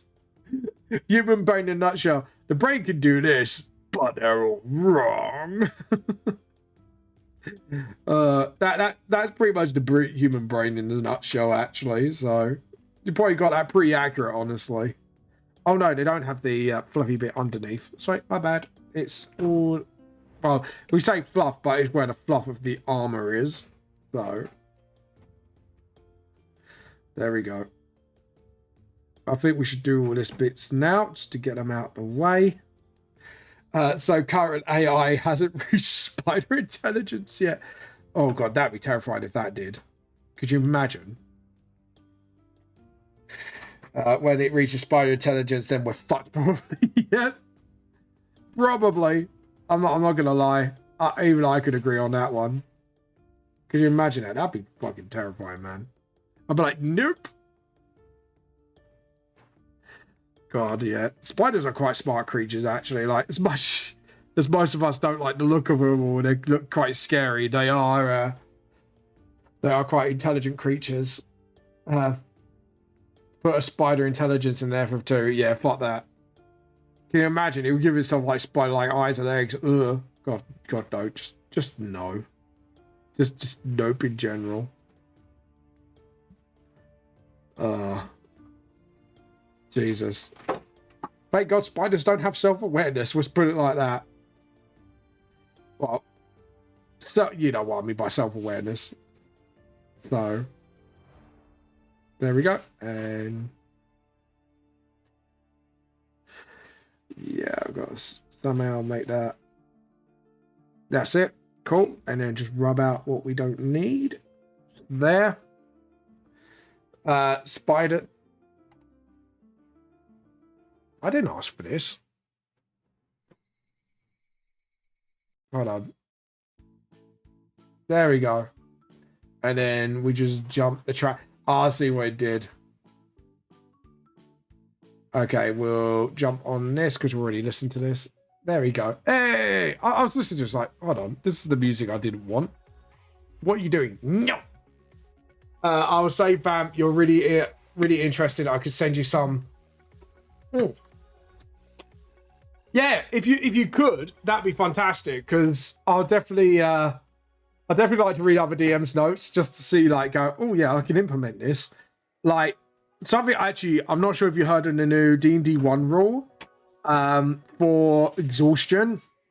I've already implemented this, and it's made my DMing of exhaustion so much more easier. If you want to hear about it, like, I don't mind sharing this right now. It's no secret. Like, I looked up the test play, and I was like, this makes my life so much easier when calculating exhaustion. Like, so much easier. Especially when you don't have to look through a cheat sheet every time just to look up exhaustion. At least this is, like, easy to memorize. So, yeah, definitely send me. Send me. Send me your notes. We can compare the notes. We have the power and the technology. But yeah. Again, I'm choosing the wrong tool. Yes, it does. So essentially there's 10 levels to exhaustion now, and on the obviously on the 10th you die, but for every level exhaustion it's a -1 to any d20 roll, and you can recover each level by resting, having a long rest, which I think is a lot more better than the current exhaustion rules. I'm not gonna lie, I've implemented this and it's made my life so much easier since. And so we go, right, hold on, because to be honest, like the old rules for exhaustion, I'm not gonna lie, didn't enjoy it. Not one bit. Only because, like I say, it was just too hard to keep track of. And I had to keep re-looking it up to make sure I got the right level of exhaustion in there. So, I don't know how you feel about it, but for me, it was just like it just makes life so much goddamn easier. It's certainly a lot more simple. It seems a lot less punishing overall. Maybe even a buff to Berserker Barbarian. Yeah, I'd say it makes life a lot easier for the Berserker Barbarian, because going into, like, people just didn't want to go into a frenzy of rage, and at least with exhaustion, it becomes, over time, it makes it more dangerous to your rolls, and in certain situations, which adds a lot more would I say drama? It adds a lot more good roleplay elements to exhaustion. Instead of you going, oh yes, I got this complicated ruling, I must have a long rest to get rid of it now. It's just a bit like it leans in a lot more to potential roleplay elements, so, which is really good. So yeah. Yeah.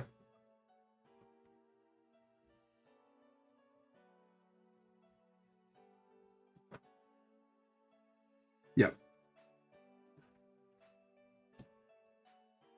Yeah, do it like that. But yeah, but it's I think it's a blessing. To me it is, because it's just a lot better than what it used to be, and it's just like it used to be overly complicated, and it just makes life so much easier for DMs. And like I say, again, a lot more roleplay potential out of it as well. So, you know, instead of just, you know, oh, let's get rid of this overly complicated thing, and it's like, by long resting, it's like, no. So it basically, I think it just leans in a lot more better with overall D&D, but that's just my opinion. Like I say, it's just my opinion. So, yeah, I could be wrong. It could be a lot worse than what I think it is, but yeah. I think it's it's an alright change. It's a system from a homebrew team that I really like. Admittedly more complicated, but it splits the physical and mental exhaustion, which really... Ooh. True. I think general exhaustion does affect you both physically and mentally. And I think it's just the D20, the -1 to D20 rolls, it really simplifies, but yet does, if you get what I mean. But oh no, but yeah, true. But then again, you can add a sanity point system for ironess, if you know, mental fatigue instead of physical fatigue, because physical fatigue could be just -1 to all round checks, and then mental fatigue could come in, because I wasn't going to announce this, but I am trying to work a way to make a D&D mod for VTLS, and a sanity system is going to be implemented, which also includes like seeing messed up shit, which could take away from your sanity HP and stuff like that. So, or sanity points, I'm calling them.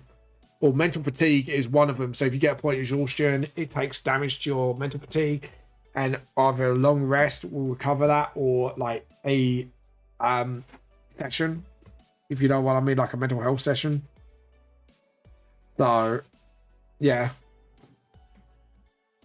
what a terrible time for someone. I know, sorry, really sorry guys, I know it's ads, but you know, I'm sorry, very sorry. I don't know why I'm saying sorry a lot, but very sorry. Right, we do that, and then awesome. And then right, I'm just gonna actually concentrate on a few bits here. There we go. Awesome. And I think that's it. It's just stuff here like that. There we go. Awesome. And then sort of and I put sorry, sad face. Whoop, whoop. All right. There we go. And then let me know when you're back. Sorry.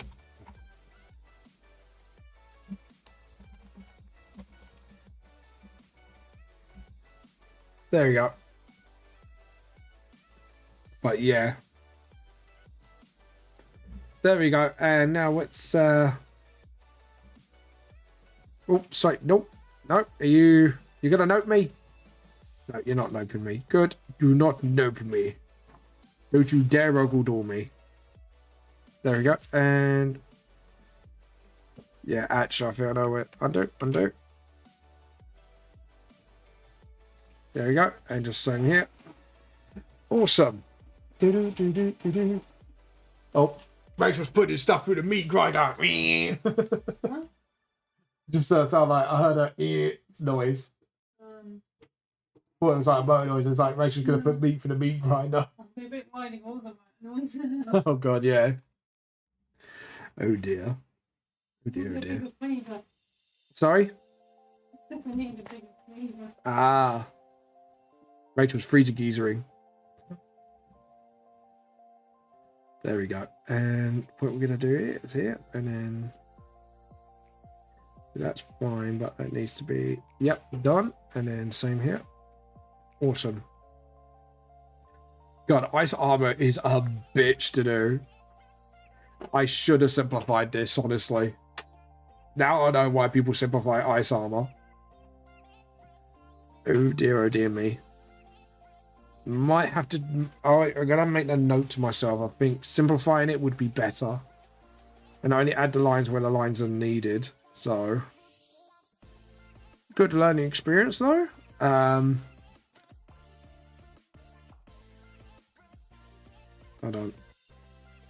want to get rid of these back shadows because I want to see...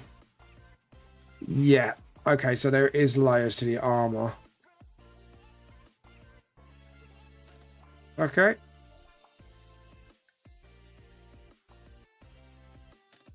Okay, cool. Alright, now I know what I'm doing. Okay, and then just sort of... That's it. Nope. For God's sake. Did it. I did it again. Oh, no. Oh, God. Undo. There we go. That's what I want, the rubber. I wanted the rubber, god damn it. I wanted my rubber ducky. There we go. Right, so now do it. And then just sort of, that's it. Awesome. And then Awesome-ino. Oh, edit, undo. No, because that's probably part of it. So do that. And then his elbows. I did it again, didn't I? Right, let's... Yeah, so you got like a little bit there. Okay, cool. And then just sort of... That's it. Awesome. And then... Yeah, perfect. That's good for the elbow bit. Sorry, I'm just trying to work out bits of the armor at the moment, so... And there we go. Awesome. And let's see. Now we just need to work out the undercarriage of the arm. Why are you popping back up every time? Go away. Let's put that on there so I can set the layer. Okay, cool. So that would cover that, and then that would... Yep, okay, cool. Should have simplified this armor. Really should have simplified it. There we go. But there we go. No. Hello, welcome back, JP. What was you going to say, by the way? Or, to be honest, I lost the track of my conversation. I was figuring out armor pieces as we go, so... There we go. There we go. And then just sort of armor pieces. And then just sort of... There we go. Awesome. Oh. Saving recovery. Why? I'm going to save now because that made me nervous a little bit. I think you mentioned a sanity. Yeah. So what I want to do is I want to make a mod for D&D 5th edition. To be honest, look at what's been going on lately. I think I might have to do a completely separate-ish system from it, but can be comparable.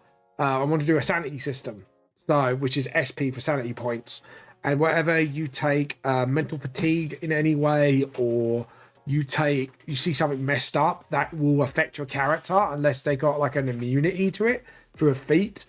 You take like chips away at your sanity, and it's always half your total HP, so it kind of, obviously it doesn't take much to break a person. Like the Joker's quote, it takes only one bad day.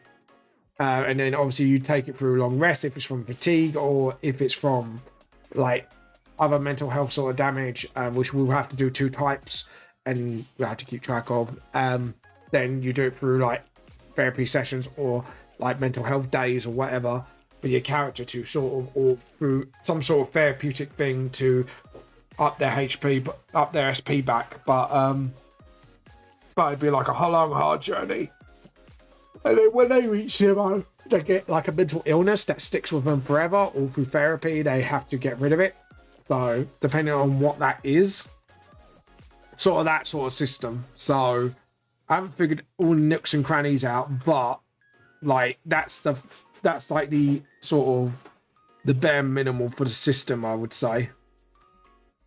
So that's what I'm trying to figure out so far, is how to implement this system. I know Call of Cthulhu does one, but that's just through like seeing horrors and that. But I want to go a bit more of a deep delve. Like obviously Nikkei has a split personality. I want to try and put that in a mechanic in game. So say if you guys have got split personality and one's a lot more aggressive than the other, maybe the strength stat goes up and their constitution goes down. And so the 2 of their stat blocks sort of swap, if you know what I mean, depending on the personality of it. So stuff like just little things like that to make the game a little bit more interesting for everyone in general. And like I say, but I want to try and make it like intuitive, but not overly complicated at the same time.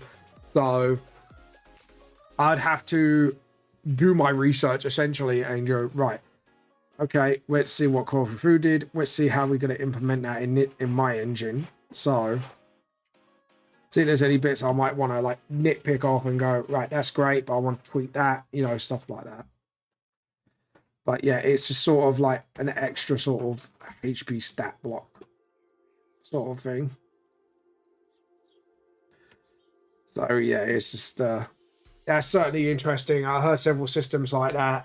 It adds a gravity to whatever. Exactly. Like not everyone's going to be immune to, you know, whatever's out there. You know, it's going to affect them somehow, and I want to add that bit of grit to it, to the realism to it, and hopefully through that it would it'll add that sort of gritty realism to it. There we go. But yeah, that's why I want to do stuff like that, and maybe like depending on the mental illness, it affects you in certain ways. It could have its advantages and cons as well. Stuff like, you know, like maybe like psychopathy would give you like benefits, like, you know, messed up stuff doesn't affect you as much when it comes to your loved ones, but at the same time it kind of downs your charisma, you know what I mean? Like things, little things like that, like want to make tweaks to your character which will make great roleplay moments. But yeah, it's just more of roleplay ability and stuff like that. Oh, what about sort of Chris Wolf with Elder Brain dragon thing? Oh yeah, whole settlement of mind flares at a time, and I have no way to squeeze that. No, but you could run it as a one shot. To be honest, things like that, like horror stuff, like I know Strahd does really well with that campaign, but a lot of campaigns like that I feel work better as a one shot, because say you're constantly running that thing all the time. To fit as a whole campaign, you need several different like horror threats, I would say, or eldritch threats, or stuff that would damage a character's mental health fast, if you know what I mean.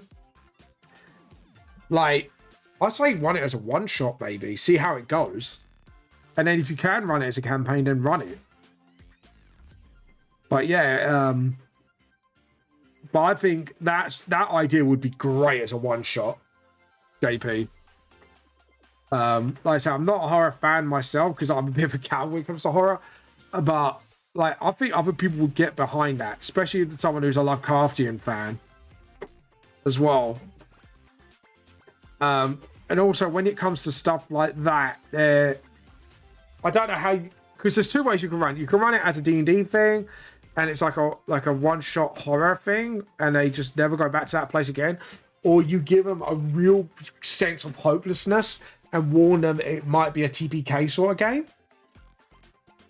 Where it's not about, like, you know, if you survive or not, but how long you survive for. Because I want to write a one-shot, which is based on one of my characters, the anti-hero, and write as a horror for criminals. You play as criminals, you won't survive, but it depends how much you outlast him. Or if you get away, how long do you get away for? You know, like stuff like that. It's weird. I don't like horror, but I like writing horrific stuff. What is wrong with me? But anyways. But yeah, just sort of things like that. There we go. And then we need the hair, sort of. That's it. Sort of. There we go. And then just get a little bit of hair out, just so you can show like where the hair actually is. Yeah, I don't know. Like, what do you think of that? Like, one shot it maybe, see how it goes. Like, even if it's a break from your normal campaign, say, look, I just need a break to kind of come up with things. Why not try this one shot and see how it goes? You never know. Might lead into a thing, so you know, might want to visit once the campaign's over. But yeah, actually running a TPK like that might be good because it gives you the suspense and horror. You know it's going to happen, but you don't know when it's going to happen. So, yeah. There we go. Actually, I might have to write that down on my notes of things to do. Write a horror one-shot. But yeah. Anyways, sorry, I'm thinking, you know what, I'm sitting there just thinking deeply for a second. I was like, hold on. Alright. Okay, cool. It's cool. Sorry, guys. My wife is calling somebody at the moment. Well, it's because we live in a small flat. This is why. It's why we need a house. I don't think the house could contain my voice. But yeah. But I'm running a Lovecraftian thing. I might have to, you know what? I might have to bounce ideas off you. Because mine's not Lovecraftian themed, but it's very mix of slasher and suspense. What I want to write. Just call this number. I think it could definitely work as a one shot. I ran a Killer Halloween one shot a year ago, and it was heavily based on Resident Evil 2 with a huge monster. It's like, oh, that's pretty cool. It's not like a, I know it's Resident Evil 3, but like a Nemesis sort of thing. Yeah, that's pretty cool actually. That's actually a really cool idea. Well done. Yeah, that's okay. There we go. Well, edit, undo. But yeah. Hold on, I'm just trying to... Pardon me. That was a bit of a loud one coming from me. I apologise for that. Oh dear. Alright, so I'm going to have to do something. There we go. There we go. And then just sort of... There we go. Trying to do a whole... Awesome. And then we just have to rub that out. Right, I think the sword is... Is it tilted? No, I think it's... No, I think the sword's fine actually, it is. But yeah, no, I do like that. Running around a large compound as well. Limits their running space as well, which actually creates a really perfect, like, small claustrophobic TPK sort of horror thing. And I was actually thinking like an old factory or something. Like I wasn't going for compound myself. I'm going for like an abandoned warehouse or something where people meet up. So actually, I'll tell you, I wonder if you will find this interesting. So essentially the premise is it's going to be a TPK. You are all someone with dark, like, so not a dark past essentially, but you did something really bad. And this might be an 18+ one for several reasons. And the anti-hero is known to deal criminals like, killing them, or the brutality of what happens to you is what the crime is. So you don't necessarily get killed, but you'll be off the story essentially once it happens. And you write secret notes of what your character has done, and you give them to me, and only the anti-hero knows your crimes. And you'll be hunting down one by one, and depending on if you can survive or not, or if you get brutally maimed, would add to the aspect of the horror, essentially. So you could be having conversations and stuff like that. It's sort of would they be together, or would they run by themselves and get picked off one by one? So that's the one shot I'm thinking of doing. It's just sort of, it adds to the role play as well. So it's not just about them running away from a monster, it's running away from something they've done. And it adds to like a lot more personal level to the horror role play. So, so when you get maimed, you kind of see like they get displayed in a way of big Dexter, but horror. So like a horror session where the villain is just the Punisher. Yeah, exactly. James Vampire, like if you read my manga, is known as the anti-hero, and he is known to do that sort of stuff. So it adds to the sort of brutality to the story, and like, you did something wrong and it's coming, you just don't know when it's coming or how it's gonna, what form that justice is gonna take. Yeah. So for example, if you stole from a bunch of homeless people and they needed that food to survive and they died, your hands would be sliced off and then probably like burnt to seal the injury to make you live with what you've done. So you may not necessarily die, but you will be brutally maimed, essentially. Like things like that. And then like, if you cause a family to die, then you probably will die because he thinks life for a life. So maybe like your guts will be hung from a lamppost and you'll be hanging off those guts. It's basically to represent your greed and what your greed has brought onto you. Sort of stuff like that. And the players will have to figure out what that person has done while being on the one from it themselves. And they think, oh god, if he died from just that, like, can you imagine what I'm going to die from if I do something more effed up in my past? So yeah, so sort of stuff like that. So it would deal with difficult themes, but I would have to make it 18+. Because, like, you want to do something a bit more, like, worse than stealing, if you know what I mean. And it wouldn't be streamed. Like, this will be a one-shot, like, yeah. Like, this will mess you up one shot. But yeah, basically punishment fits the crime, essentially. Right, so we need to do... Okay, we'll get the robber. And then... we do that. Sorry, just trying to figure out certain stuff here. There we go. Oh, no, edit, undo, edit, undo. Oh no, I'm going to undo that a little bit because that looked a bit messed up. I don't want that. I want that, and then just sort of, yeah. So that's the sort of one shot. But yeah, I just think it just adds a lot more personal aspects to it. Sort of like, I think it just adds a bit more of a scary aspect to it. Well, what do you think, JP? I think if they create a character, that will be part of the character options, is like, what did you do in your past which could warrant his war? And there'll be a list of ideas of what you've done. There we go. But yeah. I just think, like, yeah, I think it should be good. But yeah, villain, but just the Punisher. Yeah, exactly. Which means you can actually do an evil... It's technically like an evil one-shot. But no one knows what the other did. But yeah. Oops, sorry. I did the wrong thing. But yeah. Was that Tesco's? Yeah. Planning on school job though for picking a pack now, like 2 or 3 o'clock in the morning. Oh god. No. No. Sorry, love. But yeah. And just like, nope. And then just do that. And then I think the sword has, yeah. So that bottom's flat then.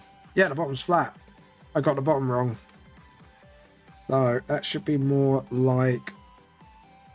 Right, rub that out. I got it mostly right. I just got one little detail wrong.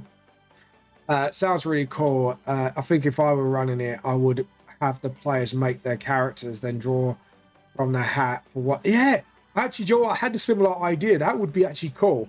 But they try to make them really stumble, trying to justify in the moment. Yeah. Yeah, actually, that might be good.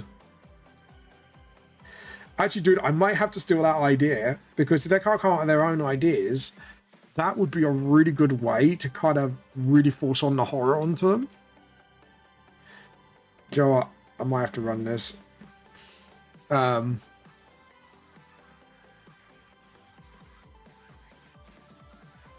Yeah. Or even then, because to be honest, in a way, the module itself could be a really good way to add a VPP aspect to it. Is if you get the other players play a low level and get that one to play a high level, either you manhunt them or it's undercover. So that's another aspect you can add to it as well if you want to add your own twist to the module that I want to make, like a one-shot module. Which that would be an interesting thing to see. Because then it could add like a bit of a Dexter vibe to it, because you could then modify my one-shot to be like so many different ways you could run it. Potentially. So yeah, it actually could be a good way of running it, actually. Just for that, it's just like, oh yeah, this could add a lot of potential to the one shot. So yeah, actually, I think your one actually might be a good idea. I might have to steal that one if you don't mind. But yeah, no, it's pretty good actually, which you could actually add to a lot of horror to it, which is quite good. There we go. And just sort of, there we go. You could even do it like a Batman-like one. Like, you imagine that, like, you know. Yeah, you could actually run it as a sort of Batman one-shot if you really wanted to as well. Like, there's loads of potential how you could make this, like, you know, different. Like, you even don't have to kill the criminals. It's just, like, you get taken down by some vigilante as well. So, yeah, you could actually do a lot of different things with it. Exactly. Which also could lead the question of, does the brutality of it justify the means, and you know, stuff like that. So you could play with a lot of themes on this, and it could work out really well if done right as well. But yeah, that's actually pretty cool. Like, if I was going to stream this, I have to make it stream friendly. Apart from the violence, I'll be like, that this is an 18+ stream, but just remember. Right. Okay, so for now, the only reason I'm going to do this now is just to get it out the way. So layer, new raster layer. It's something don't seem right to me. Why? Need to.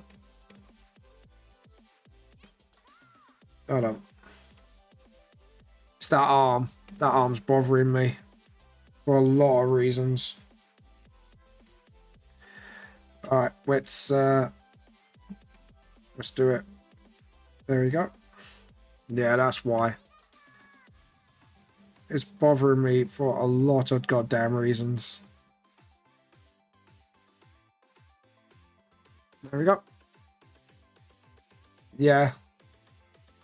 It sounds really cool. Yeah. No, I think that's really good. And there we go. And also make them run with really low HP as well. So you can give them a chance to fight back, but it won't matter. So yeah, it's really good. It's actually has potential. Might have to actually write this up at some point. There we go. And there we go. Right, I just want to... Okay, cool. Right, so now we need to do this. We need to just drag this all the way up. And I want to fill it. And I want to do this color. Just want to see. Yeah, okay, cool. I just want to see if I can get this done. Let's see. I just want to see if this is... Yeah. There we go. Okay, cool. So, refer to other layers. Yeah, I see there's something going on. That's why I didn't... Okay, so we could just sort of dink. Just dink it for a second. Okay, now I see what's going on. Edit, undo, edit, undo, edit, undo, edit, undo. There we go. Right, so now I can see other problems. Okay, and... Yeah, okay, cool. And then just sort of... Why are you... Oh, I see what's going on. Okay, cool. So my brain's just like, why is this ain't working? Why is this ain't working? There we go. Yeah, I think in future installations, for if this armor ever comes up again, I might need to find a way to stop it from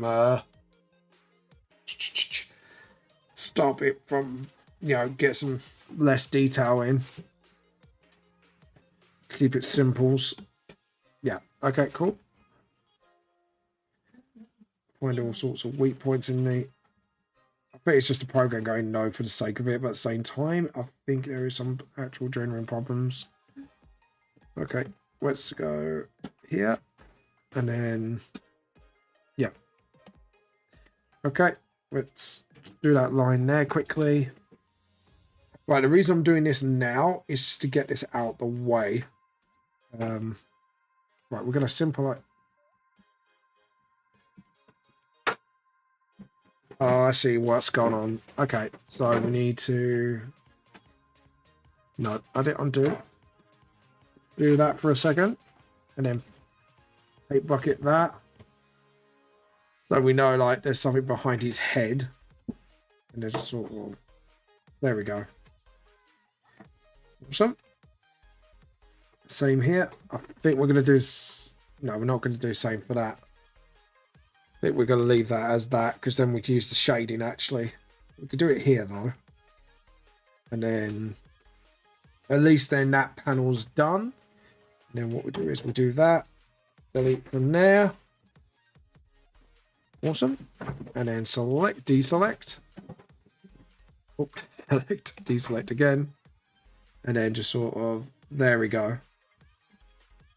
Now we've got that bottom panel done.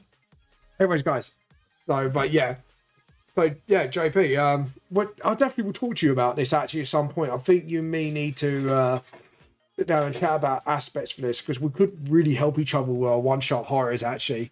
So, I think we could definitely do that. And I think definitely write a bunch of crimes down and stuff like that. Maybe actually, what we could do, JP, actually would be good, is depending on the crime they do, they can have a proficiency in something. So if it's like robbery, they can, or like a proficiency with thieves' tools if they're not rogue. Give them some sort of bonus that might help them survive a little longer, if you know what I mean. But yeah, it might be food for thought, that one. There we go. And Yeah, we need the panels, so that's fine. Awesome. Okay, I think we got that done. We just need to know where the panels are. Layer. Master layer. Sorry, I just burped.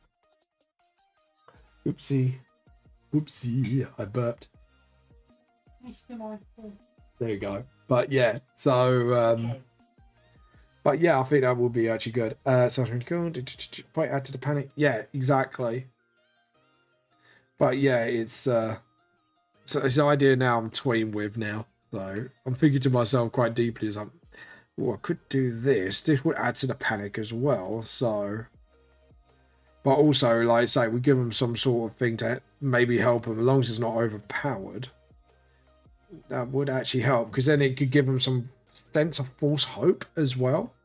Because obviously the themes you want to have with them is hopelessness and, you know, you're going to pay for your crime sort of thing. So, like I say, we could also implement that with, I'd extend it to a magic item or feat and let them have more fun with it. Yeah, exactly. It would, like I say, also it just gives them a real big sense of false hope, and then you could just crash it down, essentially. So it'd be really mean, but it's, you know, it'd be very good. It's like that messed up dude from the Fate series. I think you know what I mean, the priest dude. When he talks about it, like, you know, the aspect of being like, you know, you want to give them a full sense of hope before scattering their hope to complete despair. And it's like, yeah, you could do that. It would make it like really well done if we did something like that. It's just give that little bit of hope. You know, like, you know, there might be a way to jam their way out of it, but it's like no matter what they do, though, it's like it's going to happen either way, sort of thing. So yeah, I think it would be a good potential for that. Magic item would help as well, actually. So like maybe like magical thieves tools, like it would give them advantage on lock picking or whatever. Like if they're already a rogue, then you give them that instead of the lock picking feat. So yeah, that would actually be that'd be good. Because then if they advantage they fail their rolls, it would just add to the panic, I think. So yeah, I think that would be good. Oh god, what? I'm so messed up. What is wrong with me? The real question is, what is not wrong with me? But yeah, actually, JP, this is actually this is a good compare notes like this, because then you can add things like this to your Cthulhu game as well. Like, obviously, it doesn't necessarily need to be a sin, but it could be like, you know, if they have the Doctor background or whatever. But yeah, that would it would definitely extend it to a magic item and a feat. Yeah, no, that's good. We're plotting, JP. We're plotting to give our players false hope, only to inevitably fall. The inevitability. But yeah, that would do it.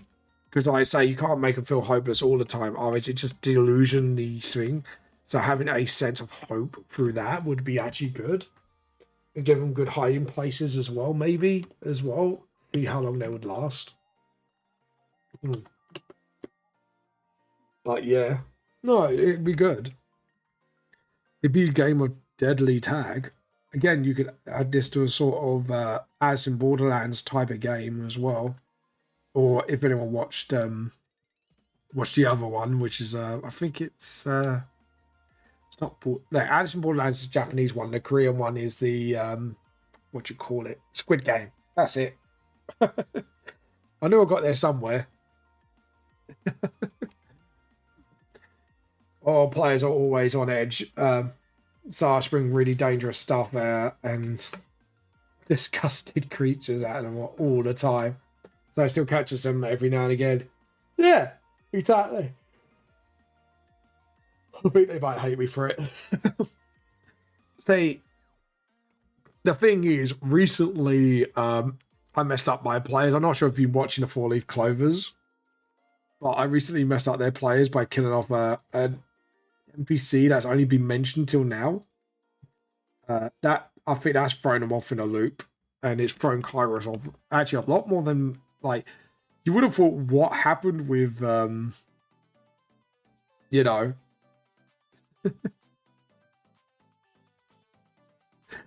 yeah, it's but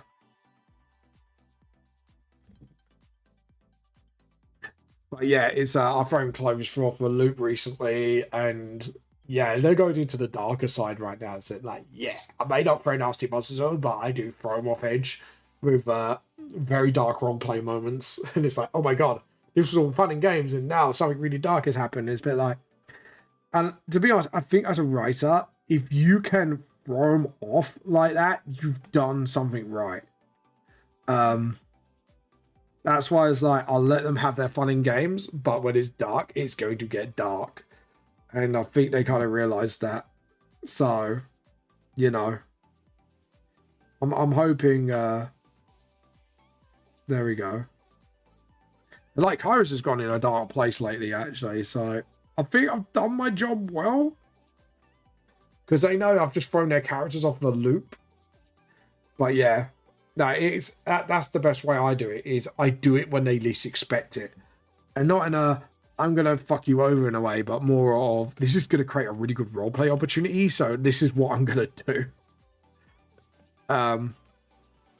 But yeah, and I always talk things through players. I don't tell them when it's gonna happen, but I know I said, look, this is going to be something that might happen at some point.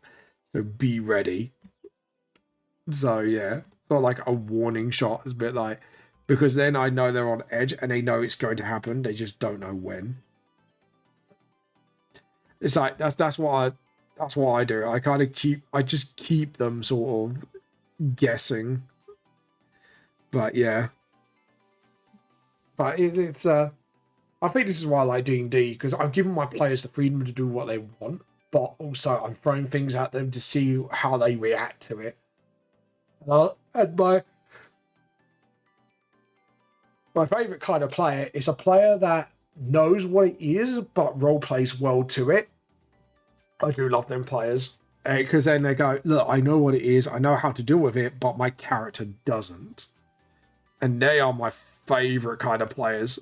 The players that role play and don't metagame. They know when it's time to sort of metagame and time when it's no, like, yeah, this is role play time now. So, because one thing I don't like is a metagaming player. A player tries to metagame their way out of an encounter, and it's like, oh, but your character doesn't know that's the thing that happens. You know, so, and that's why I do adore those kinds of players. It helps me sort of go, yeah, I did something, I did a thing, and it was fun. Okay, right, we've done the ice now. Now the face plate. There we go. And then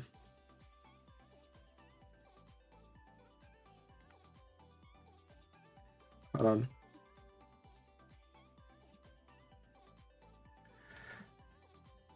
This is sound a bit chipmunky. Oh, for God's sake. I hate when they do this every goddamn time. There we go. And if I do that now, and then there we go. Oh, I'm the worst about that. I read tons of stat blocks and I go, oh, for the fun, and I pull out my hair every time. So I know things about, yeah, exactly. But it adds great role play intensity. I think it's like, yeah, I just gave you a thing, and now you're gonna have to deal with it. How are you gonna deal with it? There we go. And then just sort of, that's it. Awesome. And then just sort of, that's it. Awesome. And then just sort of, sorry, in deep thought again. There we go. Awesome. Right, now we got the head plate sorted. Now we've got to do the next stuff. And then just sort of, he's deleting it. It's like, no, I don't. I want it to link. So I have to do like things like this just to sort of link it up a little bit. And it's like, God damn it. This is why detail armor, like, I should have done something a bit more like blocky but simplified. I have to jump out the stream, but it's been good time. Best of luck with your panels. Thank you so much, man. Thank you. It's taken me this long just to do that jump out the page bit here. It is worth it when I do it. Yeah, that looks a lot better now, because that looked silly to me not too long ago, so I'm pretty happy with that so far. Do do do do do do do do do. There we go. Awesome. And now I'm gonna have to. That's it. And then thank you for jumping in, by the way, JP. It was nice having a lovely DM conversation with you. I think Ocean's disappeared now, but if you have disappeared, I hope you have a wonderful day too, Ocean. Unless you're still around, then yeah. There we go. And so that's it. And then I am here. I'm just in the background editing text. No, that's fair enough, man. Not making another bad fan flick, are you? You're not gonna have to. You're not gonna have to send you a horny Joe, are you, JP? Because that Friday one. Oh my god, that was just. Oh god. Oh god. Oh no. I'm gonna actually make that dark there. Oh yeah, that's not. Yeah. Okay. Cool. I just realised, that it was there. There we go. Now we've done that part. Awesome. Now we gotta draw all this. So, which is good. Now I've got to do the cannons. I got to do the ice ship as well. I might do a little cheeky cheat thing out of it, but we'll see how it goes. But yeah, oh no, technical writing on creative theories and anthology and stuff, talking about differences between US entertainment and Japan. Oh, so you're doing an article, like an article sort of thing.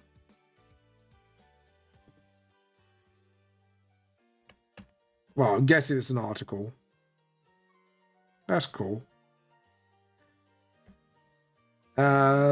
And also, have you done any new art lately? If you got any new art, feel free to show it off. I always like to show other people's work. Actually, we could do a little bit of an art show now. So, there we go. And where are you? Art. Show your art. Put your art here. So, we're going to have a look through some people's art here, because we have got a new member of our little community. So, we're going to start showing that off. So we're gonna start from where Dartbug started posting stuff. So yeah, that's all my page. So as you can see, I love that artwork. Dartbug does some amazing artwork here. And you got the architect. I do like that little sketch. It's quite cute. This coloured. Look at that coral reef.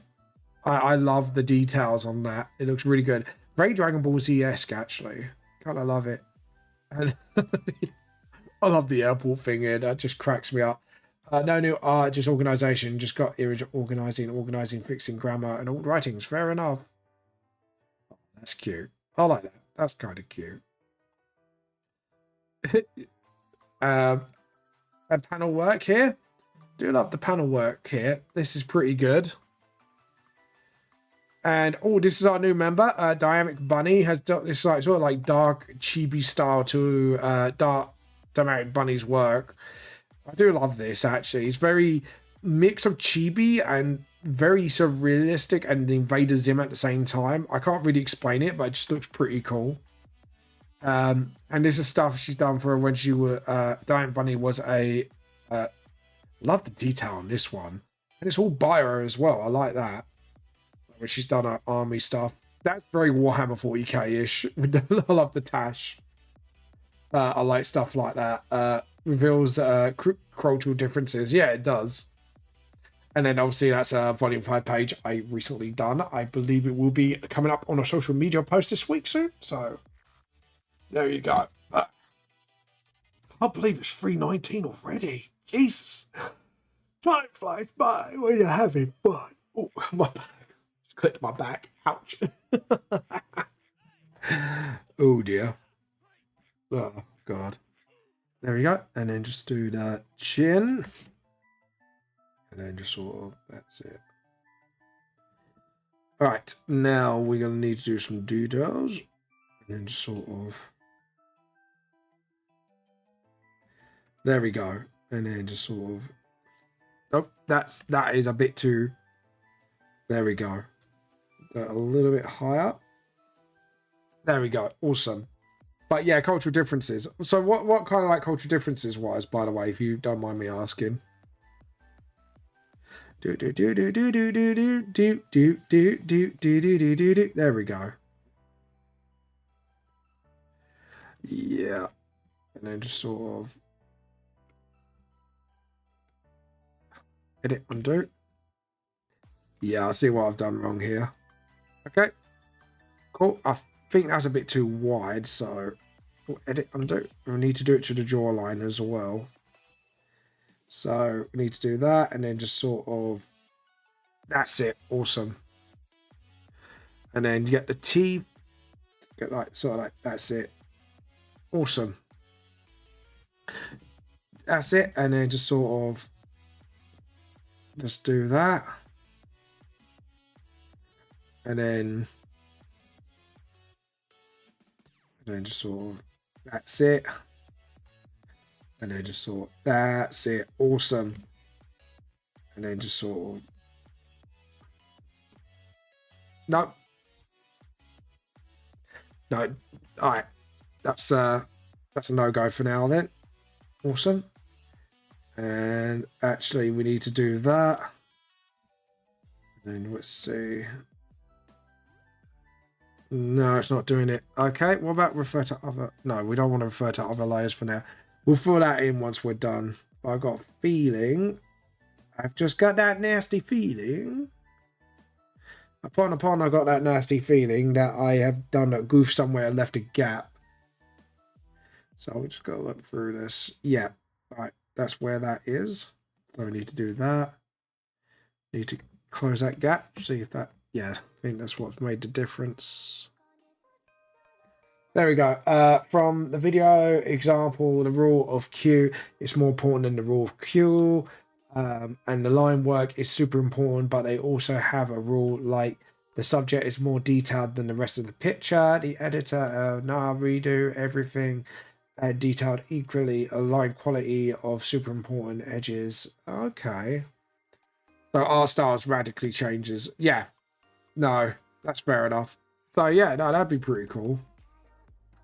And then just sort of, yeah, that's it. But yeah, and then just sort of do that a little bit, and then just sort of smooth that out a bit. But yeah, it talks about his experience like before and after. Okay, fair enough. That's a good little article. I might tell me when you get it out. I might have to get it. Might have to have a look at it afterwards. Right, I'm just gonna try and just sort of, that's it. And then just sort of, oh no, no, I just goofed out a little bit. There we go. Just get that flat chin. I could post a video on Discord one sec. Yeah, I'll probably watch it afterwards. I won't be able to watch it here, obviously, due to copyright and all that fun stuff. But yeah, I'll definitely have a look at it afterwards. And then just sort of, there we go. But yeah, to be honest, like, at least from what I can understand, like, this, I think I need to symbolize the future, like, volumes, but yeah. But yeah, I might have to, like, study, like, I think Bleach has a very simple, like, listic version of what they do, just so. Yeah, I think I might need to do that. There we go. Just having a look. But yeah. There we go. And just sort of stop. There we go. But yeah, side of the video, I might have to have a look. Wife found snacks. Literally all I heard was ooh. It's like, found snacks, Rachel. There we go. I can hear her rapping as well. These are your ones, anyway. Rachel's giving me her lint balls, guys. No, they're your ones. Rachel's giving me her balls. You didn't get the joke, did you? They're yours. Are they now, Rachel? Wonder why I felt something in my mouth last night.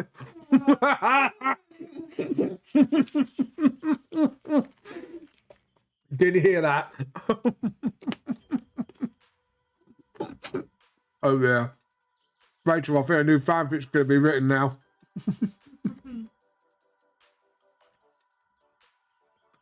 There you go. I think we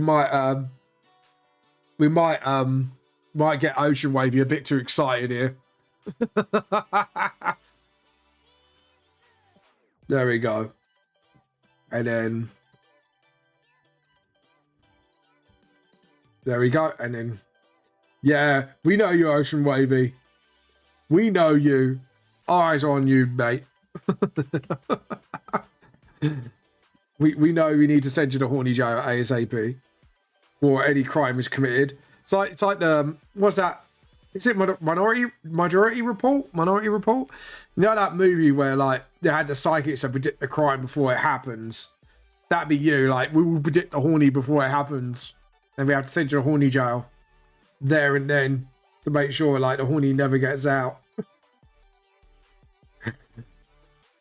Oh, that'd be that'd be scary, man. That is a scary. Like, that film is the only film, like, it doesn't scare me in the sense like, oh god, scary jump. Like, it scares me in a terrifying sense if that was a thing. Yeah, you know the film I'm on about, don't you? Like, it's really terrifying technology. Oh, of course they would. Yeah, it's a really good film actually. Like, you know, considering, but yeah, that's terrifying technology. Like, I'm not gonna lie, that is a terrifying technology. Could you imagine, like, it just like it based on reading thoughts? It's like they'll see a crime before it happens. But the thing is, the scarier part was, like, if someone hacked that system to literally frame somebody, and I'm like, bloody hell, that's a scary thought. But then again, a film that gives you pause for thought, which is quite scary, is the anime? Oh fuck, Psycho Pass. That's the one. That's a terrifying anime. Like, when you, not in a like horror sense, but in a like, could you imagine being in a future like that, and everything that happens in it is like, oh god, like your worth in life is like literally measured by your own mental health. And it's like, Jesus Christ, that would be very dystopian. I saw Psycho Pass. Damn. First episode. Yeah, you know Psycho Pass. It's really good. Actually, Ocean, I will watch it the whole way through. It's so good, and it's really intriguing. And it's like, Jesus Christ. But yeah, it's so dark, but in such a good way. That's why it's such a really good anime, actually. It's like one of my few favorites, like few top favorites, because it's just that good. First episode's really good, but like I say, you need to watch it the whole way through. It's very Ghost in the Shell, but you don't need to rewatch it to understand what goes on. You kind of understand what goes on, but it's very like I say, it's just good in its own way, if you know what I mean. That's all I can say. It's the way it tells its story, and the way it kind of has opposing ideals, and how it ends up in the end. That's what makes it really good. It's like I say, it's the whole thing I love about it. It's pretty good. But yeah, I'd say it's just Psycho Pass is such a good anime. Just not like I say, again, not because of brutality, just the story, the character development, the way it sort of makes you think. Yeah, it's anime that makes you think, and it's like, damn, yeah, what if we had that sort of thing? And it's like, to be honest, it's not far off, and I wouldn't be surprised if that whoever created that manga slash anime took a lot of inspiration. Psychopaths took a lot of inspiration from the Minority Report, because it's basically essentially like, you know, the same sort of, you know, technology, but just a lot more messed up. Especially at the end, when what you find out, it's like, Jesus Christ, that's fucked up. Yeah, sorry, no. Maybe China, they got like a master spy network, CPP always watching. Oh god. To be honest, though, like, with how minimal China pays for that, do you think they would pay out for that sort of thing? Seriously, is that maybe not? But it would be interesting to see. Turn the bottle around. You forget to turn the bottle around. I need to get a new bottle, actually, honestly. Like, looking at it, I'm just like, yeah, I need a new bottle. Need a new... Sorry? What's wrong with it? No, I think there's a crack on the side. It keeps dribbling on myself. Yeah, not like that, Rachel. Oh, God. Could you imagine, like, you can pay for food just for your facial recognition? Yeah, that... I wouldn't like that. Like, could you imagine you could accidentally purchase stuff just by looking at it? Like, nah. To be honest, like, that does not appeal to me one bit. It'd be cool, but I wouldn't like it because of the potential information leak. And it's like, yeah, no. Just no. Just be too much. Edit, undo, edit, undo.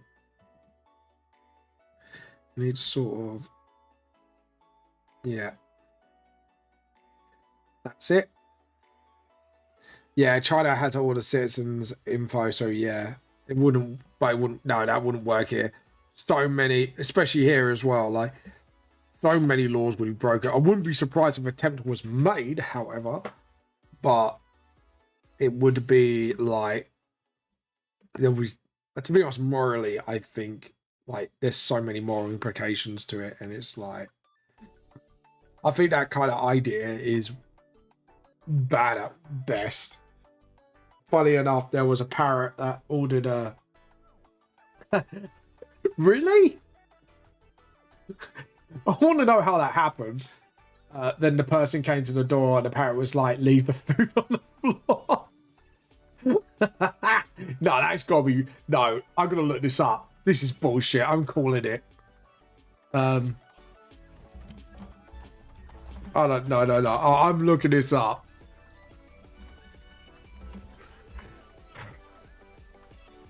Oh no! Oh no, Cleo the parrot, the parrot's owner, Linda Kari, shared a video on TikTok showing her beloved parrot ordering Chinese, Northern Irish accent, since it had viewed more than 5,000. Oh my god, it did. Yeah, they filmed it. Apparently it's a YouTube video.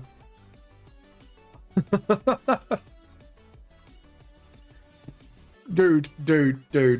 I just looked it up. Apparently there is a YouTube video. Yeah, similar story. Amazon parrot ordered from... oh god, using Alexa. That's fucking funny. But yeah, I just looked it up. Apparently it is a thing. Apparently a couple filmed their parrot ordering a Chinese. Yeah, parrots are smart motherfuckers. I'm not gonna lie. Parrots are very smart birds. I think parrots, they can be so loving as well and affectionate. But they can be cheeky little fucks sometimes. They're like dogs, essentially. Like, you love them, but you know they're cheeky little fucks. Like, they can be really cheeky sometimes. You're like, oh god. African grey are the smartest. Yeah, they are. Like, Yeah, like I say, I love parrots, but parrots are dicks. Like, just because they can say the most inappropriate thing at the most inappropriate time, and they know, I swear they know they can get you in trouble for that, and it's like, you little shit. But you can't help but love them. It's like I say, they're like dogs. So, poodles, right? Our standard poodle, second smartest breed of dog, not our poodle. Again, depends who you ask. Because our poodle's not exactly the cleverest dog in the world. Though it is quite funny. She's not that clever, but we love her for it. But it's just she can be really derpy, actually. It's really funny. Like, I pretend to steal my dog's blanket, right? And I'll make Wookiee noises, and she actually replies with Wookiee noises back. I put her in the same position got the other side of her blanket that she sucks on like a baby. Yes, she does. My dog does do that. Or I say my parents' dog now because we can't have her. And she goes, while I do Wookiee noise at her, and she actually replies with Wookiee noises. My wife can actually attest to this as well. So she's got earphones now, but like, if she's off her earphones, I'll get her to tell you that. Like, but it was quite funny. Like, my dog can actually make Wookiee noises. There's this naughty parrot that was caught ordering items off Amazon's Alexa. Here's how much he spent. No way. I'm sorry. Like, really? No. That one, look that one up. I'm looking this out. I'm looking this up. I'm sorry, but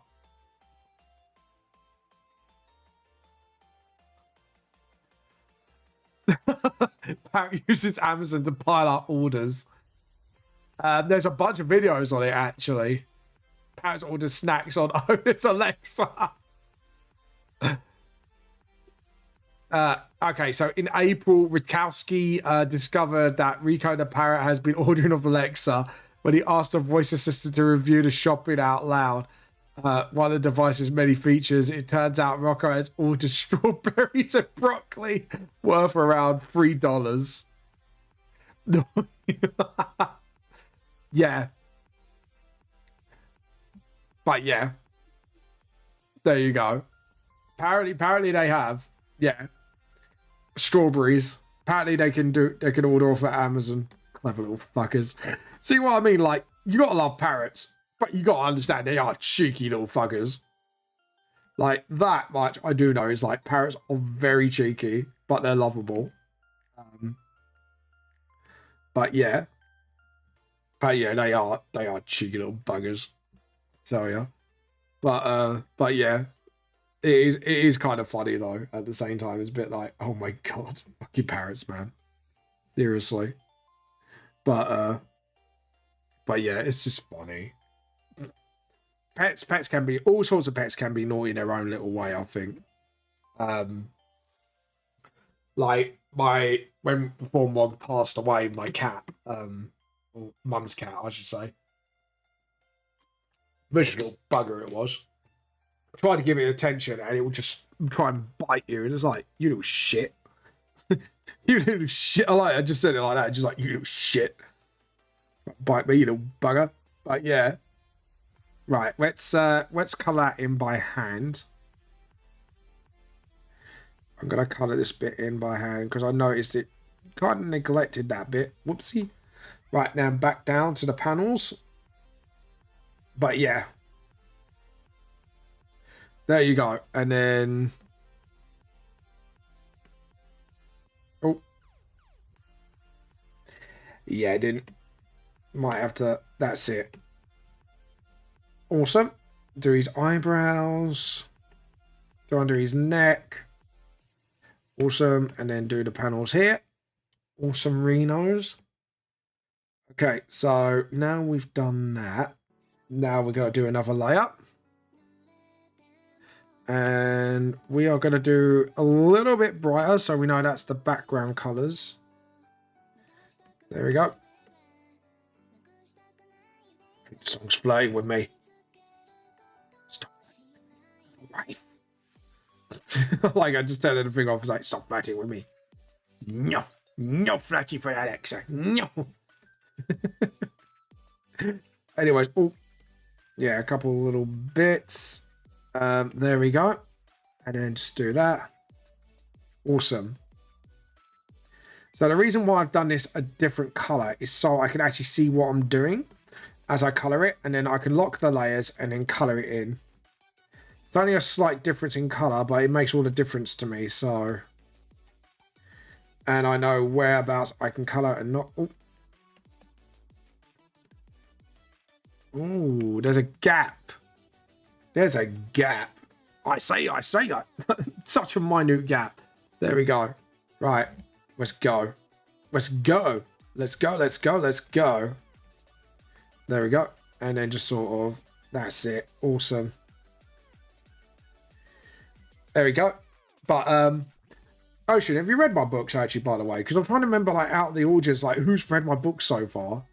I know some of you have, but I don't think you have in particular. I could be wrong.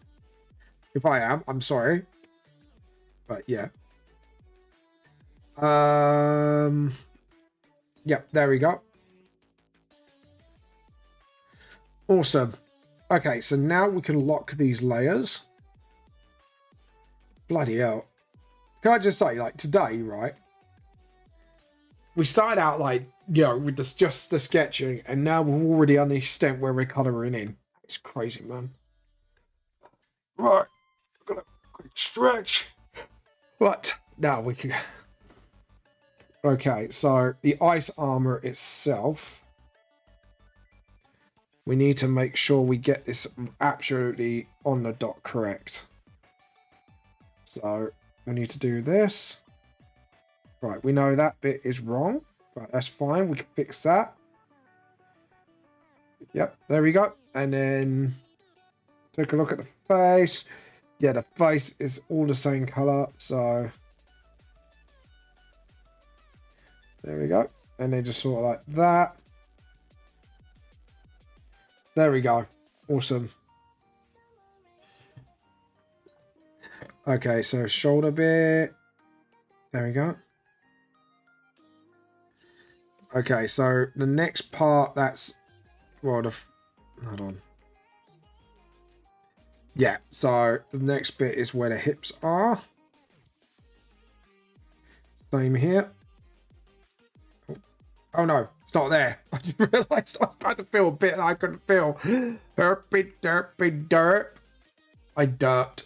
Dude, I derped.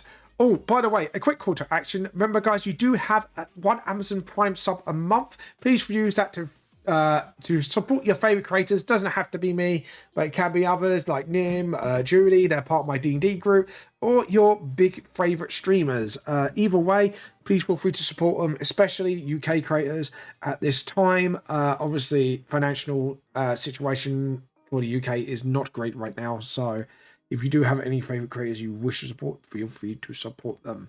There you go. That's my PSA, guys. Like, you know, just try to help other fellow creators out there. So, you know, hopefully that's my good deed of the day now. Now I could be a horrible little shit to everyone. No, I'm joking. Would be horrible. Oh, could you imagine that? It's just like, I'd be horrible as well. I'd be like, fuck you. Fuck you, fucking my God. That's the handle, and yeah, the guard and that, it's the same, but the rest of it's not. So it's just that and that. Okay, so we could just do that. That's fine. We could just sort that out in a mo. Awesome. And does the... Yeah, no, that back handle is not it. So we need to pick up that color. We need to pick it up. Yep. And then just sort of... That's it. See, the thing is, like, this is my great thing about my art style. At least I don't have to worry about windowing. Sound like I'm a fun. Windowing. Sound like fucking hell, my fun. But yeah, there you go. Right, we need to get that secondary color and just sort of, that's it. Awesome. And that goes in front. And same here. Same here. Oh, what's going on? Oh, no.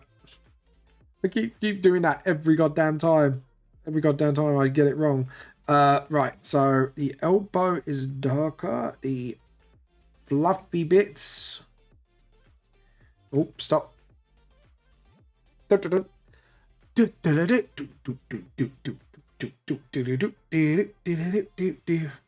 Right, here we go. Stop. Come on. Why is my tablet not working? Why are you being a butthole? There we go. Right. Let it undo. It's not doing as it's told. That's not good. Yeah, my tablet ain't responding. Why is that? Can I click on the buttons? No, I can't. Okay, guys, just give me a second. I'm going to recalibrate my tablet quickly. Display toggle settings, pen calibration. Okay, so calibrate. No, it's not doing as it's told. That is not good. Okay, so the only other thing I can do is... I know there's a way to recalibrate this tutorial help. No, I don't want on-screen shortcuts. It's pen settings, express key. There's something... is it this? There is a way to sort of recalibrate this completely. There we go. Still not calibrating. Okay, let's... what's going on? I don't want the buttons, I just want to... Oh dear, I think I'm having a big problem. Right. Yeah, it's not doing as it's told. Okay, cool. So I have to exit that. Okay, I'm gonna have to unplug and replug until it works because it's not giving me the device thing that I need to. Because normally I could just recalibrate the screen.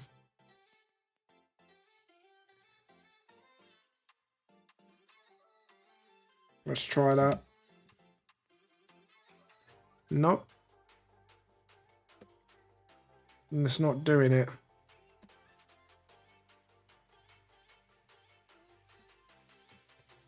No, it's not.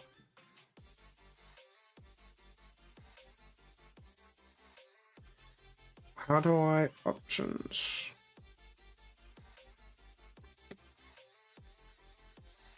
It's not doing it.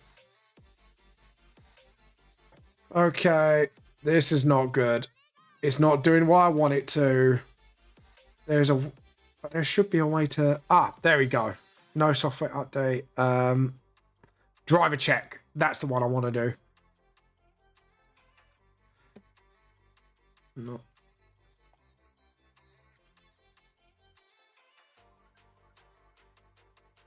Driver check. Restart driver. See if that does the trick. No, it's not doing it as it wants.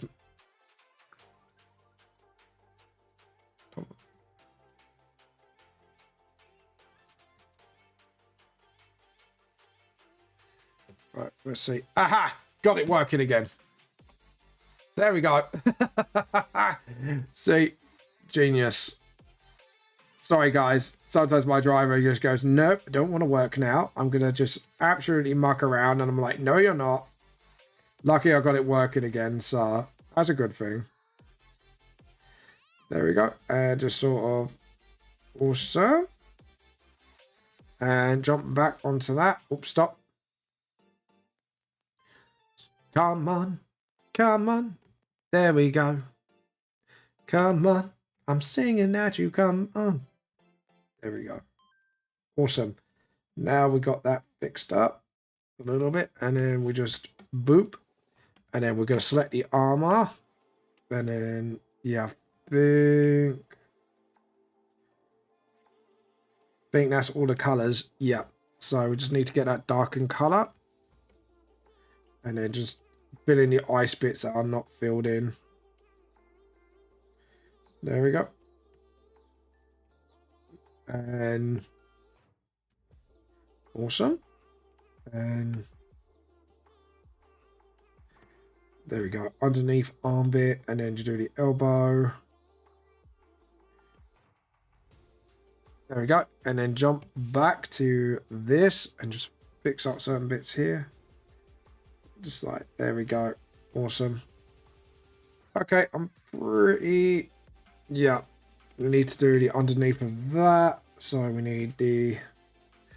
We need that color, and then we just need to sort of... That's it. There we go. And then get his color off Jinko's hair. I didn't do the shadows in that, actually. Jeez, that page took me a long time to do. There we go. And then we're going to get that white, and then we're going to do his eyes. Just like, there we go. And there we go. And just want to, yeah. All right, let's unlock for a second now. There we go. Just unlock that, relock it, sort of. Let's get that sorted. Sorry about that, did bother me a little bit. Oh, my wife's about to go on Genshin Impact, so if you hear some swearing, it might be my wife. Right, let's get the eye. There we go, awesome. Now we can get some detail stuff in. So the reason I'm doing this part first is to get this out the way, and then we can do some fun stuff. And then his pale ass skin.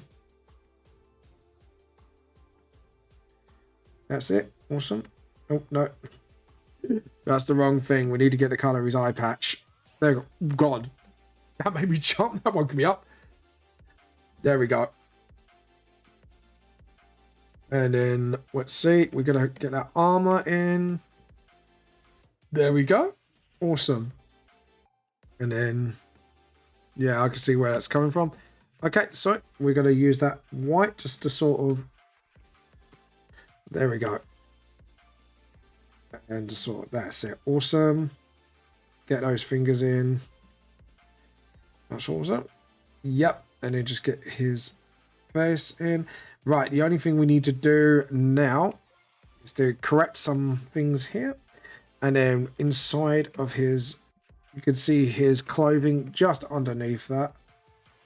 So we just need to just, there we go, adjust that. That's actually pretty well. I have to admit, like, I can't wait to shade it actually. I think the only thing I goofed was that. I think we should make that smaller. Now, the only way we're going to do this is if we...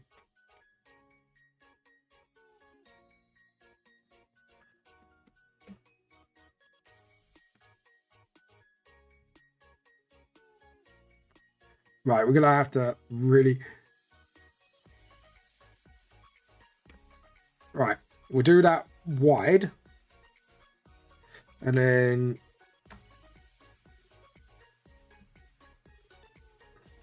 Alright, cool. Because if this is a foreshortened thing, then what we need to do is...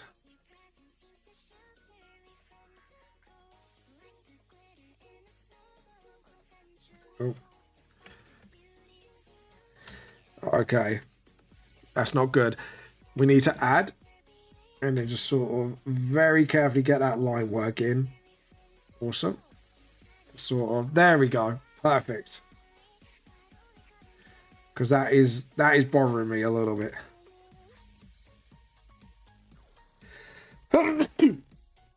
Bless me.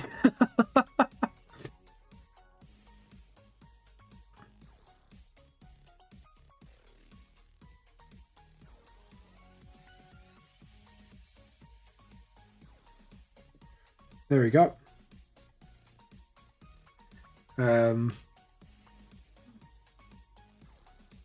Yeah, there we go. Yeah, that's fine. So select. Do select. So what we can do now is jump on that layer. Make the pen really fat. unlock.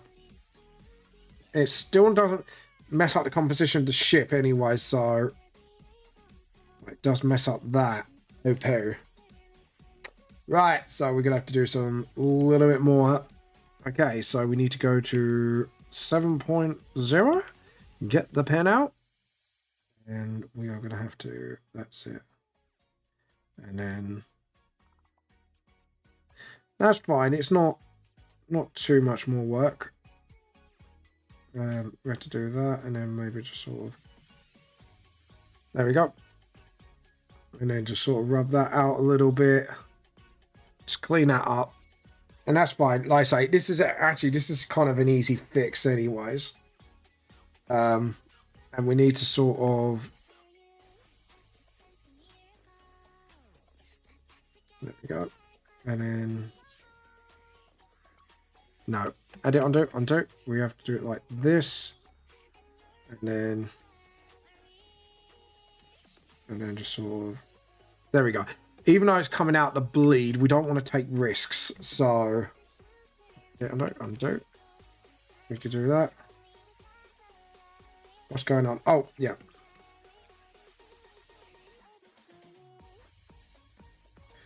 There we go. Awesome. Do the same here. There we go. Now, like I say, we do know that's coming out the page, but we just want it out, just in case the bleed might come in a little bit, because that won't show.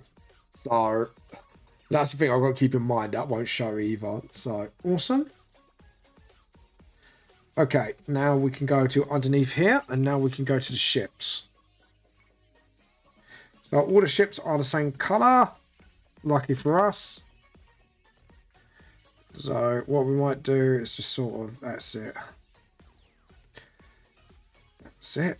And then in the background as well. Awesome.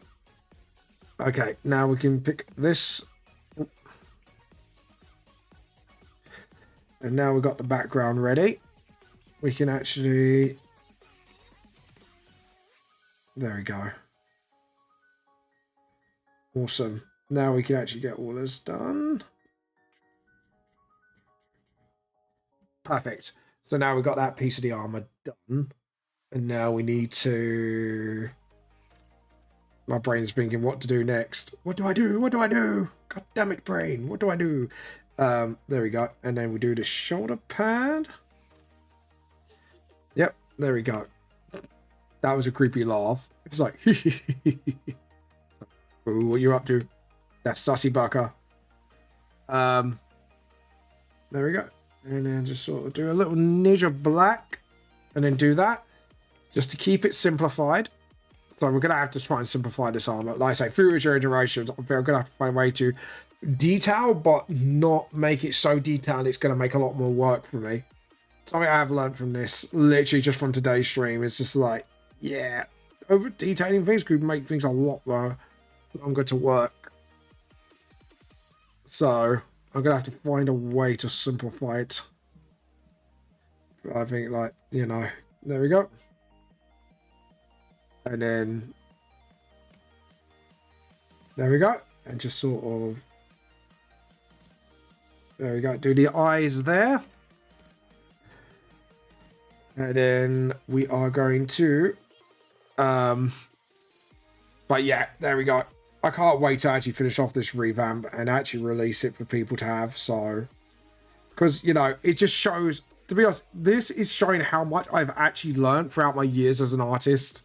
And I think this is why part of me is like really excited to kind of show this off when it comes out. So edit, undo. That's not going to work. And that we're going to delete, because that's not supposed to be there. Select, deselect. No, edit, undo. Yes, it is. Undo, because his hair's supposed to be there. I just realized what's supposed to be there, and I was like, no. But yeah, there we go. And then just grab that. And then just sort of, oops, selection, select, deselect. There we go. And then, oh, god damn. Time's flying by already. Like, we've only got half hour left of this stream. It's crazy.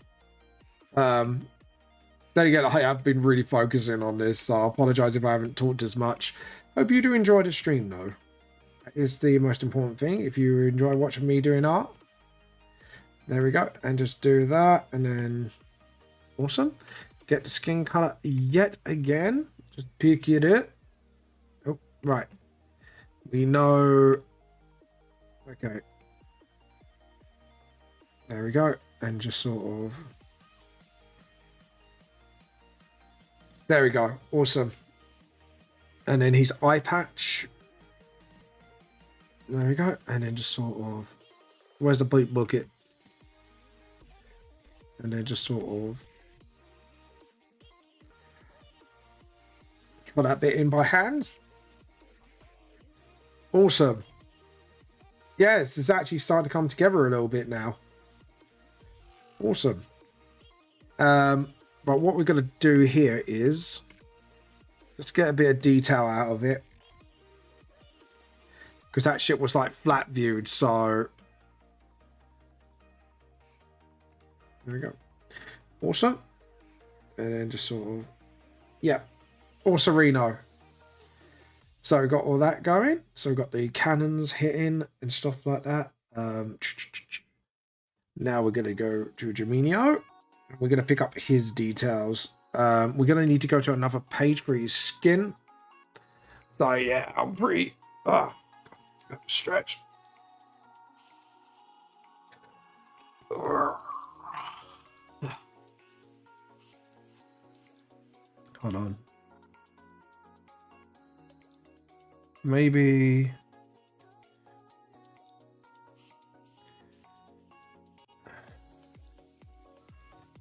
Come on, you. I like drawing eyes in the first body. Oh no, it's like in body one. I like drawing close up eyes a lot. Oh my. There we go. That's the colour of his skin I want. There we go. And then... There we go. Oh, wow. Actually picked up on it quite nicely. Awesome. And then get the whites. Awesome. And then get his teeth. And the colour of his gums. Ooh, edit, undo. There we go. And then get the pen there. Where are you? Just correct that little nick. And then just fill that with gum colour. Awesome. And now we're going to grab his hair. I think we need that. And then we need that. This is one of my favourite panels from this manga. Look at that. That looks really brilliant. There we go. And just sort of... There we go. And then just sort of... Awesome. There we go. And then just get that hairstyle there. And then just sort of...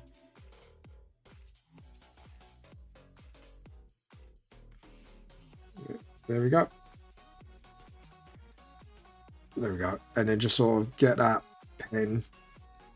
Get that big pen and just sort of tidy it up a bit. One thing I don't like more than anything is when like colors show through a lot, and that's no good. Yeah, that looks pretty. Yeah, it's starting to come together really nicely. Actually, I'm very happy how it's all sort of panning out. There we go. Oh, there's light. I see the light. Right. Oh no, it's just a train. Meow. Oh god. Right, let's there we go. And then we're gonna get his wishlists. There we go.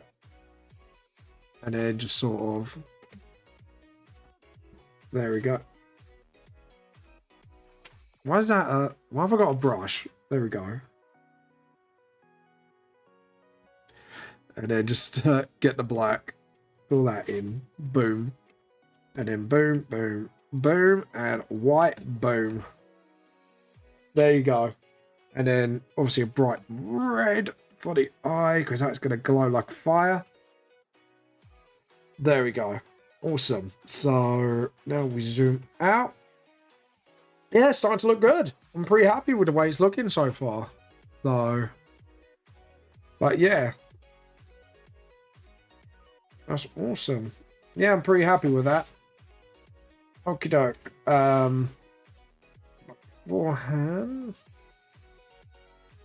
I think we need to do color backgrounds before we do all the shading and that, because I think that's what we're gonna have. I'm really glad I took a break from this, because I was thinking, how do I do this next panel? And now it's like, yeah, actually, this is looking really good. I'm super happy with the way it's kind of playing out. There we go. Now we are going to get the spray can. And let's see, we're going to add a new layer, new raster layer. So what we're going to do is start off, no, red. I think that will, no, I think purple. Yeah. And then start off with a really, like sort of, yeah. And then just go near white a little bit. And then go completely white. There we go. And then slowly just gradient. Hey, Mugba Demon! Hey, don't wait, man. Oh, I'm not going to hold you hostage, Macabre Demon. How you been? How you been? What you been up to? I hope you had a good day. Hope life is good. Hope how are things? You know you're okay, Demon. Don't worry. I know everyone has lives. It's fine. I understand this. You know, I'm not going to hold you at gunpoint and go watch my streams or else. You know. Sorry? My wife goes, bye. Oh, Demon. My wife's coming after you now. I can hear a shotgun loading. Run, Demon! Run! Nah, all jokes aside, how you been? I hope you had a good day so far. I'm okay. It's been a lot decorating lately, but basically I hit the pillow last night. That's fair enough, man. You done a lot then. See, you done a lot. There's no reason to be scared. You know, like I say, Rachel might have the gun out, but you know. Huh? She's got to hold you hostage, Demon. My wife's going to hold you hostage. She says, you should watch all my streams. Subscribe to my channel. Donate $1 million. I'm joking. I'm joking. Oh, God. Set my fate. Rachel, cue to shot. Cue to shoot me, fine. It's like, you know that movie Megamind? It's like, how did I get to this position in the first place? Well, it all started. Intense flashback. The moment of shotgun.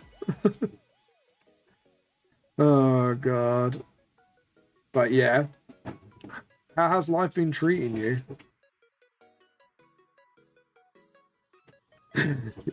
There we go. Hell, if I had £1 million, you ain't seen head nor tail of me. That'd be fun. That's fair enough, Demon. That's fair enough. But hey, what do you mean by that? I'm not that bad, am I? I'm not that bad. Yeah, that cheeky little bugger. Demon.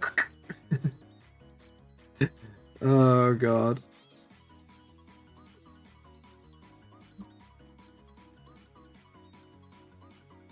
There we go. Alright, and then that'll be it. Awesome.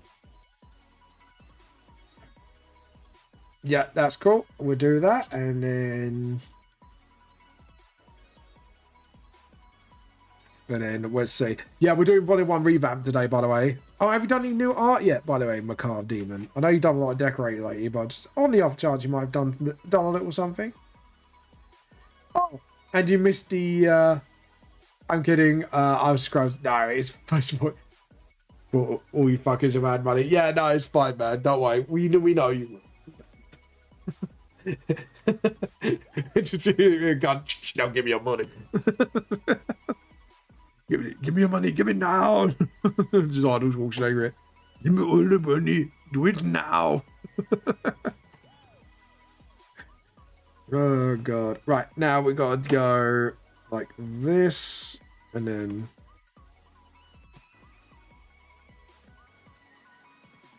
there we go. Awesome. Awesome. Yeah, that's done.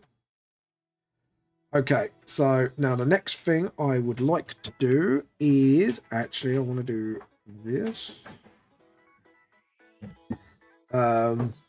Okay, so I need not that. I like something a bit more better than that.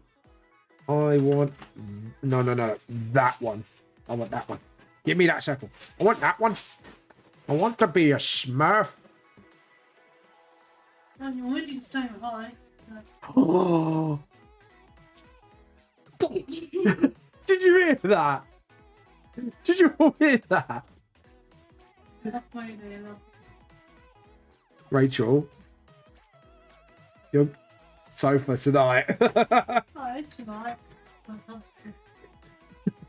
Shit. I can't believe my wife said that to me. I was like, wait, what the fuck? Hold on, edit, undo. That's the wrong one. I want this layer. There we go. Right. Such a little shit. Can't believe you said that to me. Your own husband. I am wounded. I am mortified. Shitbag. Because my wife is just a little shitbag, baby. Not yet. I had a chance to, because I've been decorating, but I had a chance I'd work on a sculpture, but I have picked up the computer. Oh, you picked up your computer stuff. That mesh computers, thanks your... Thank you. Yes, mate. Did they give you a little bit of a cheaper quote? Obviously, don't tell them I sent you, but yeah. Man, what did you get? Oh, God. They are really good, actually, Mesh. I'm so glad you went with them. Because, like, you could really customize your computers with them, so... I'm glad you took my recommendation.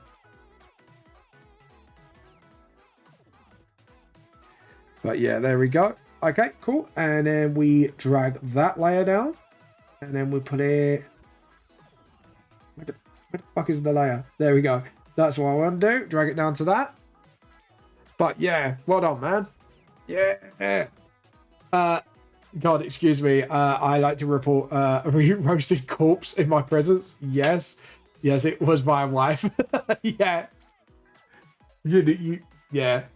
But nah, I can't wait. So that means you're going to be streaming soon. Oh, we can have a crossover stream up there. Macabre, I mean. Keep saying Macbear, but you know what? I'm going to have to change your name on Discord. Just put Macbear Demon. just as our in joke, because I keep saying Macbear when I said Macabre, because I keep my dyslexic brain keeps switching the letters around. It's supposed to be Macabre. But yeah, but dude, that's great, man. Dude, that's awesome. Are you playing a VTuber as well? Are you going to go 3D? I go to... Sorry, I'm really excited now because I know you've been wanting to do this for some time. I'm just like, yes, we get to see you stream art and stuff. Yeah. To be honest, I'm really excited. You're going to get hyped by it all the way. But yeah, you're going to get hyped. But seriously, man, like, awesome. That is really awesome. Can't wait to see your debut soon. Right, I'm just having a look before I shade to see if there's anything else I need to do. I think I'm good. I just need to do a few line details because I've actually noticed stuff that I'm like, yeah, I'm missing a few line details here and there. This one in particular, and I think I missed eyebrows as well. So, oopsie. I done goof. I did goof, guys. I did a goof, and it's not. Where's my flicky? It's not flicking. Hold on. Yeah, it's not doing what I want it to do. Okay, so I may have to go to settings. Where are you? Settings. No, I don't want smartphone. You're too kind. Yes, I do plan a VTuber. I'm not sure if 3D or 2D because I love the look of 2D, but I want to animate some little surprise things. Ooh, so are you gonna do it yourself? Nice. Nice. That was gonna be my next question actually. Preferences. There we go. All right, let's try that. Oh god, no. Hit undo. Try that once more. Preferences. There we go. And then just sort of. Hey! Yep, got it done. Yes. That's what I wanted to do. And then sort of. There we go. Tried to do the eyebrows and I can't do it for crap. There we go. And yeah, because these eyebrows will be hidden behind that. That means we get the color. Jump back to this layer. Boom. Sorted, mate. Sorted. That looks a lot better. That actually adds a lot more intensity to the scene, which I wanted to do. So, awesome. Okay, so as for this bit here, as the front panel, yeah, this one page has taken us all day to do because literally, well, I got in a very engaging conversation with Ocean Wavy, Darkbug, and JP about several things, and then I literally this whole thing took me like most of the day to do line work wise. So yeah, oops. Layer, new raster layer. To be honest, it is worth it because it makes that page stand out really nicely. So yeah, it looks. I'm actually really happy the way it looks. But yeah, there we go. Right. So now, there we go, and then just do that.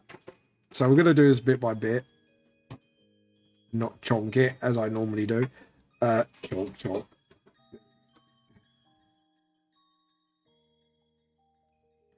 There we go. And then just sort of. But yeah, I'm really excited, David. I'm really excited for you, actually. I feel like more excited than you. I don't know why. I'm just like, yes, I'm finally going to get you streaming. It's like, I've been wanting to see you stream for a long time, actually. So. Tell me when you are debuting and I am going to be jumping on that shit and I'm going to be stealing your tea. Mate, I get to steal your tea on stream. How cool is that going to be? I'm going to steal your tea, mate. I'm going to get pester you about squigs. It'd be like, I want my squig. I want my teapot squig. Oh, by the way, you need to tell me what you're commissioning me to do. If you want a chibi, a portrait for next stream. Oh, yeah. Demon, I've been waiting for you to stream for a long time, so this since we've been talking about it, I'm like, mate, I need to watch you stream. So even if it's like a few minutes, I could just pop in and say hello and then just like, yeah, stole your tea, got your tea. But yeah, because you're a wholesome little bugger, you know what I mean? Oh god, could you imagine us doing a Genshin stream together? That'd be funny. Oh my gosh, that what on a heart does that mean? I get to say not mighty. Yeah, you get to say it. You get to say no mighty. Not mighty. Not you. Oh god. God, I dare you. Do your best impression of me when you start streaming. I'd be on that. I will go shackling on your ass. Be like, you're going. You're going to practice that now. I'm going to shackle out that. I'm going to completely go. Yeah. Well, you need to. No, I'm joking. I wouldn't be that mean. Or would I? You never know. You never know. Right. So, Jesus, this is going to take me a long ass time to shade. Well, no, because I do symbolize the shading of this at least, so shouldn't be too bad. So do that, so we know like what part is what. Because this was the part, like I have to admit, I spent time of this ages ago. Right, what do I simplify? What do I not simplify? There we go. And then just sort of, that's it. Awesome, Reno. You still be offering me the commission. You're too kind. If you are sure, I might commission something demons. Yeah, that's fine. Like I say, if a portrait or a chibi, I do not mind either way. Just let me know and I'll get so. Yeah, no, I'm sure, man. I'm a fan of Demon Slayer anyway, so I think Rachel would love it if I did something Demon Slayer as well. I said I'd give Demon a free commission because he's been such a helpful little demon. And he went, I said portrait or chibi, and he might do something Demon Slayer. If you say Nosuke, she might actually be like your best friend. Just saying. I'm joking. Don't have to do Nosuke. No, I do love him. He's such a little shit. But then again, like we talked about before, like I have a very big soft spot for characters that are absolute little shits, and I love them. Damn, I'm gonna have to practice day or night. You might have to clip it. Hold on. No, Mikey, no. There you go. You can clip that. You've got my full permission to clip and practice away. Oh, God. Jesus. If you do it better than me, I'm just going to be like distraught and just hide in a little corner. Like, oh no, you did it better than me. I'm going to hide in my corner now. No, I'm joking. To be honest, Demon, I would love to do a collab stream with you. That's why I'm so excited. You're one of the few people I really want to do a collab stream with. Because you and me have so much fun chatting and like by text and that, and just having you as a guest would be absolutely my honor to have you. Plus it means like, you know, we could do a bunch of them. It'd be really cool. Like, even if we don't draw the same thing, just us chatting while we're streaming would be really cool. But yeah. I'm gonna practice day and night pushing you. Yes. Do it. That'd be fun. Oh god. But yeah. That's why also I'm excited, because I've been wanting to collab with you for a very long time now, so just because your art was awesome and, you know, stuff like that. Plus, then I can actually shout you out properly and just go. So go to Instagram. Like I can actually kick people's butts to actually get people to see you. I will draw you. So nah, it's fine. I've been meaning to draw you. Ooh, what are you scheming, Demon? What are you scheming? You better not be scheming. See my key. No, Mikey, no, fuck up. Clipped. You clipped that bit. She's like, no, Mikey, no. Oh god. The amount of times I do that, like, there we go. And then because I want to make that a little bit more 3D-ish, because I want to actually show like there's actually like a sort of gradual shadow of a like mohawk thing. Clipped, yes. Clip it on. By the way, Buckbear, macabre. How do you say Buckbear?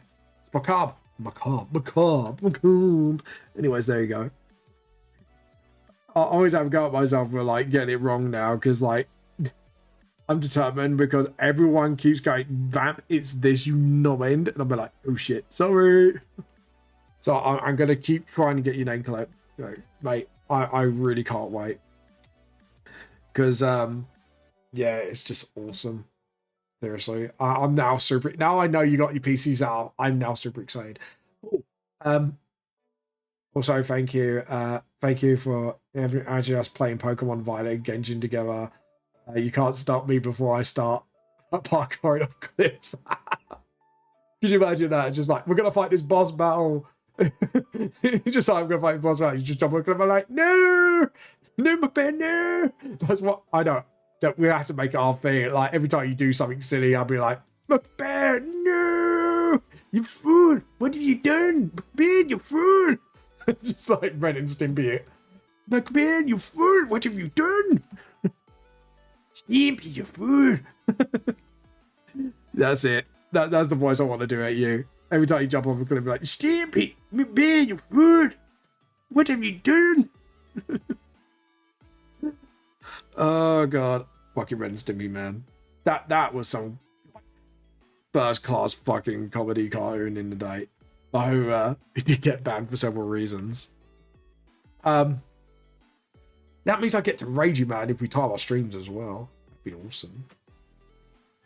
By the way, I just out of curiosity, are you scheduling your streams, or are you going to be doing it when you feel like it? Just so if you are scheduling it, I can try and make it so I could actually, you know, find myself to see you. But yeah.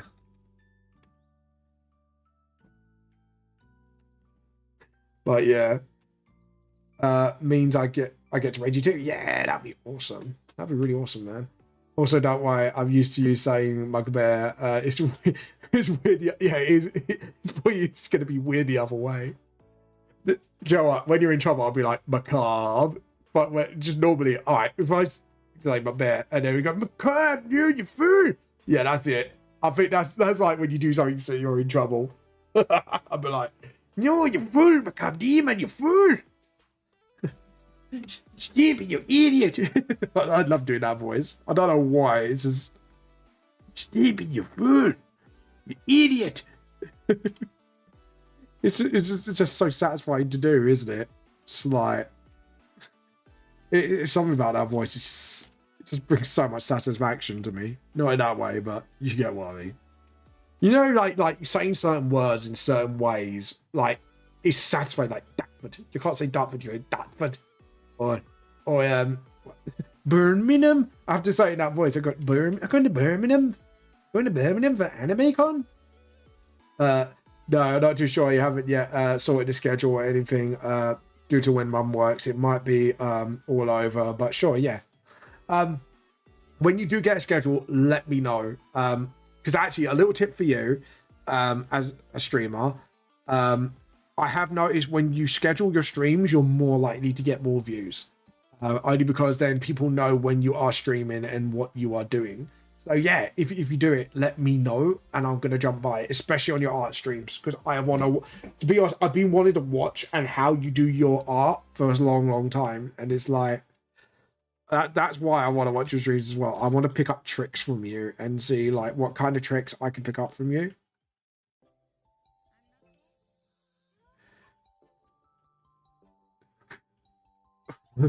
The whole thing saying full name McMillan/Demon. Get up, back up here, you fool! Stevie, you fool! You see, it works, doesn't it? It does.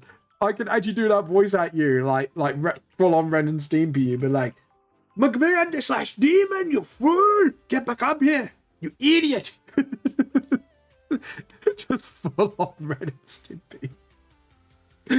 Oh god. I might have to voice your alarm at you for you. Like, you know, like the alarm. If you go on Streamlabs, you can set up custom voice alarms. I would be honored to do that. I'll do like a Ren on your finger, like, you subscribed, you fool, what have you done? Stevie, you idiot. Oh god. But yeah. I'm so excited right now.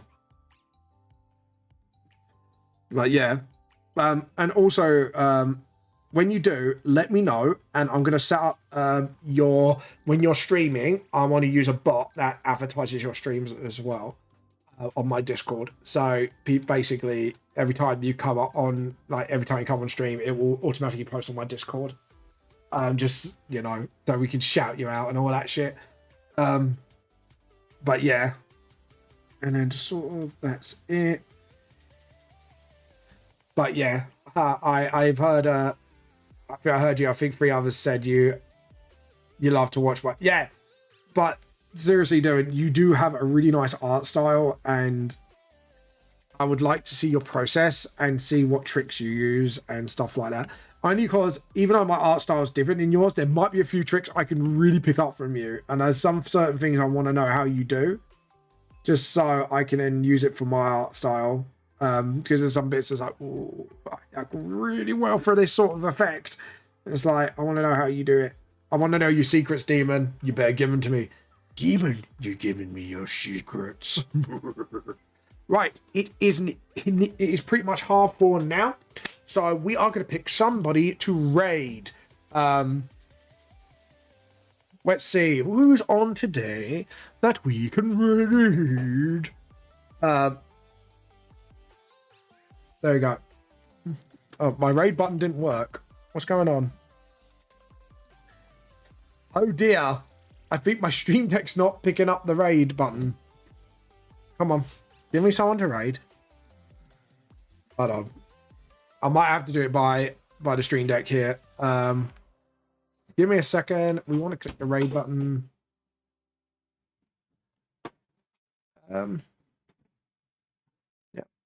Okay, try that. And then close it. Press. Ah, there you go. It's probably. Oh, one of my friends is on right now.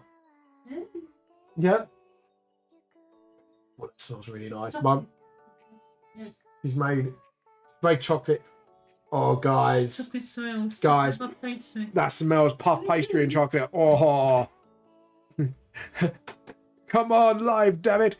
Yeah, right. So I'm going to give you guys a choice. There's Super Saiyan Scott. He's probably playing a game right now. Chiefy Arts, who is one people I do like to raid. Buttery Smooth. Who do you want? Oh, there's other people as well. Oh, I don't know who to raid. I'm going to raid... Yeah, let's visit a friend. Let's visit my friend Scott, because I haven't raided him in some time. So, guys, thank you all so much for watching today. Remember, Monday coming, more 4-leaf clovers. Thursday, art streams per usual, but doing volume 5. So, again, thank you all for watching. Please support this lovely guy, Scott. He's a good friend of mine. And we are ready to go. So, remember, we're going to steal his tea. So, please raid message of, we're going to steal your tea. Can we have your crumpets as well? See you later. Bye.